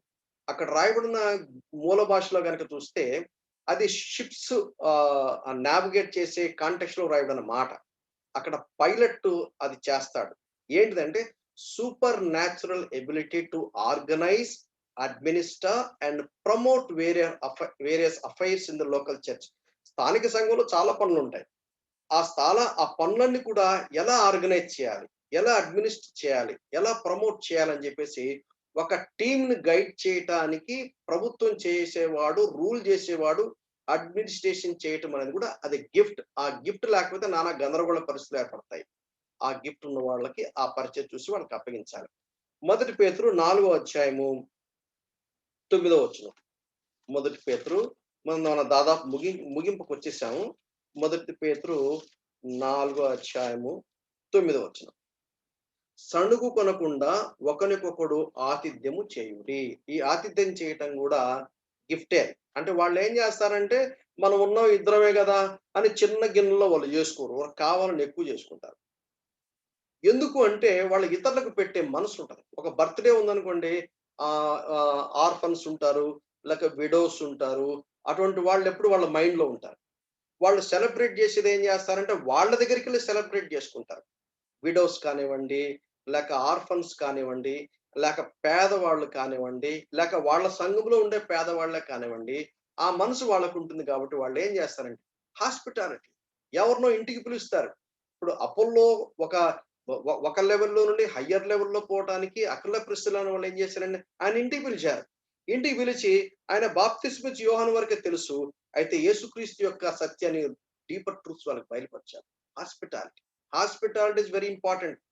సంఘములో నాయకులకు, సంఘములో పరిచర్య చేసే ప్రతి వాడికి ఈ హాస్పిటాలిటీ కంపల్సరీ ఉండి తీరాలి. ఆ మాటకొస్తే ప్రతి విశ్వాసికి హాస్పిటాలిటీ అనేది ఉండి తీరాలి. అంటే ఆతిథ్యం ఇవ్వటం. ఆతిథ్యం ఇవ్వటం అంటే ఆహ్, నేను అవతల వాడికి మాంసం కూర పెట్టాననుకో, అంతకన్నా శ్రేష్టమైనది పెట్టేవాడిని నేను పిలుస్తా. అట్లా కాదు పెట్టాల్సింది. బైబిల్‌లో స్పష్టంగా రాయబడింది. మరలా రిటర్న్ చేయలేని వాళ్ళు. మరలా కొన్ని సార్లు మనం మనం పెట్టేదానికంటే బెటర్ గిఫ్ట్ ఇస్తారు. కానీ మనం అలా కాదు కదా! బుక్ రాసుకుంటాం. మా అబ్బాయి పెళ్ళికి 500 ఇచ్చాడు. జాగ్రత్త కేర్‌ఫుల్‌గా నెక్స్ట్ వాళ్ళకి ఇచ్చేటప్పుడు వాళ్ళ పేర్లుంటే మళ్ళీ 500 రిటర్న్ చేస్తాం. లెక్క ప్రకారంగా మిత్తేసి కానీ మన మెంటాలిటీ అది. ఆ! కానీ హాస్పిటాలిటీ అనే వాళ్ళు ఏం చేస్తారంటే they give, they give, they give. It is a gift. It is a gift. మొదటి కొరింథీ 7:7 చివరిగా I think this is the last one. మొదటి కొరింథీ 7:7 సిలబస్సీ అంటే ఆహ్, సెలిబసీ అంటే ఒంటరిగా అంటే వివాహం చేసుకోకుండా ఒంటరిగా ఉండటమనేది. మొదటి కొరింథీ 7:7 6:7 ఇది నా హితోపదేశమే గాని ఆజ్ఞ కాదు. మనుషులందరూ నా వలె ఉండవలని కోరుచున్నాను. అయినను ఒకడు ఒక విధములను, మరొకడు మరొక విధములను, ప్రతి మనుషుడు తనకున్న కృపావరమును దేవుని వలన పొంది ఉన్నాడు. బైబిల్ పండితులు ఏమంటారంటే పౌలు బ్యాచిలర్. కొంతమంది ఏమంటారు లేదు లేదు బ్యాచిలర్ కాదు. శాంతి గారు మీరు వీడియో ఆన్ చేశారండి. మీరు కొంచెం ఆఫ్ చేసుకోండి. మొదటి కొరింథీ 7:7లో రాయబడినట్టు ఏమని రాయబడిందంటే, దాన్ని బైబిల్ పండితులు ఏమంటారంటే, బహుశా ఇది సింగిల్‌గా ఉంటాం. వివాహం చేసుకోకుండా. యిర్మీయాకు దేవుడు చెప్తాడు. "నువ్వు పెళ్లి చేసుకోవద్దు. నువ్వు ఒక మోడల్‌గా ఉండాలని" చెప్పేసి. సో, ఈ ఇది కూడా గిఫ్ట్ అది. ఎందుకంటే బైబిల్‌లో ఏముంది నరుడు ఒంటరిగా ఉండడం మంచిది కాదు. It is a general rule. ఇది maybe 1 in 1000 or 1 in 10,000 very rare. Celibacy అంటే నాకు తెలుసు ఒక బ్రదర్ ఉన్నాడు. కెనడి కెనడి అని ఆయన దాదాపు 40 years he sold his life for India. I had a privilege to translate him. Bakshi గారు సమకాలికుడు. అద్భుతమైనటువంటి సేవ చేశాడు. 40 సంవత్సరాలు ఇండియాలో సేవ చేశాడు. చాలా అద్భుతమైన అసల మన సురేష్ వంగూరి గారు he was greatly blessed by his ministry. He was greatly motivated. ఆయన సురేష్ వంగూరి గారు ఆయనతో పాటు తిరిగి ఈ టీచింగ్ ఎక్స్‌పోజిటరీ టీచింగ్‌లో చాలా విషయాలు ఆయన దగ్గర నేర్చుకున్నాడని బ్రదరే నాకు చెప్పాడు. సో, కాబట్టి ఆహ్, అటువంటి గిఫ్ట్ ఉన్న వాళ్ళు దేవుడు వారికి ఒక ప్రత్యేకమైనటువంటి పని పెడతాడు. వాళ్ళు వివాహం చేసుకోవడానికి కాకుండా వాళ్ళు సింగిల్‌గా ఉండాలని కోరుతాడు. బట్ జనరల్ తాత్పర్యం ఏందంటే, నరుడు ఒంటరిగా ఉండటం మంచిది కాదు అని ఎలాగైతే చెప్తామో, నారి ఒంటరిగా ఉండటం మంచిది కాదు. It is a general principal. But rarely దేవుడు బహు కొద్ది మందిని ఈ ఈ పరిచర్యలోకి పెడతాడు. పరిచర్యలో పెట్టిన తర్వాత ఊరికే తిని పండుకో అని చెప్పడం. ఖచ్చితంగా ఏదో ఒక పని పెడతాడు. వాళ్ళు తమ వివాహం చేసుకోకుండా ఇతరుల్లాగా కాకుండా వాళ్ళు స్పెషల్‌గా జీవించినప్పుడు, వారు తమ లైఫ్‌ని ప్రభు కోసం దేవుని మహిమార్థమై, దేవుని రాజ్యం కట్టే పనిలో దేవుడు వారిని వాడుకుంటాడు. Let us recap. టెంపరల్ అపోస్తలులు, ప్రవక్తలు, జ్ఞానవాక్యము, స్వస్థపరచుట, అద్భుతములు, నానావిధ భాషలు, భాషల అర్థాలు చెప్పడం. భాషలు లేవంటే ఇక దానికి అర్థాలు చెప్పే దాని గురించి అందుకనే ఎక్కువ దాని గురించి చెప్పలేదు. దాని గురించి మరలా మనం తర్వాత కంటిన్యూ చేద్దాం. ఆ తర్వాత చర్చ్ ఎడ్జ్‌లో ఆపరేషన్ ఎవాంజలిస్టులు, pastor teachers, ministers, teachers, exhorters, తర్వాత ఇచ్చేవాళ్ళు, పై విచారణ చేసేవాళ్ళు, కరుణించేవాళ్ళు, బుద్ధివాక్యం చెప్పేవాళ్ళు. ఇది stewardship faith, not saving faith or sanctifying faith. ఆత్మల వివేచన, డిసర్నింగ్ స్పిరిట్, హెల్ప్స్ ఉపకారములు, ప్రభుత్వం చేసేవారు అడ్మినిస్టర్స్, హాస్పిటాలిటీ ఆతిథ్యము, సెలిబసీ అంటే సింగిల్ గా ఉంటాం, వివాహం చేసుకోకుండా ఉంటాము అనేది. ఆ తర్వాత భాషలు మాట్లాడడం అనేది మనము తర్వాత చూద్దాం. ఇప్పుడు మనకి టైం అయిపోయింది. నా అభిప్రాయము, ఇప్పుడు మనం క్యూఏ సెషన్ పెట్టుకోవడానికి ఆల్రెడీ 8:45 అయింది. ఈసారి కూడా మనం ఏం చేస్తామంటే మనం ప్రార్థన చేసి ముగించేద్దాము. దేవుని చిత్తమైతే నెక్స్ట్ టైము భాషల గురించినటువంటి మాటల గురించి మాట్లాడతాము. కృపావరం ఎలా గుర్తుపట్టాలని ఇవి 2 చెప్పిన తర్వాత we will have sufficient time of QA session.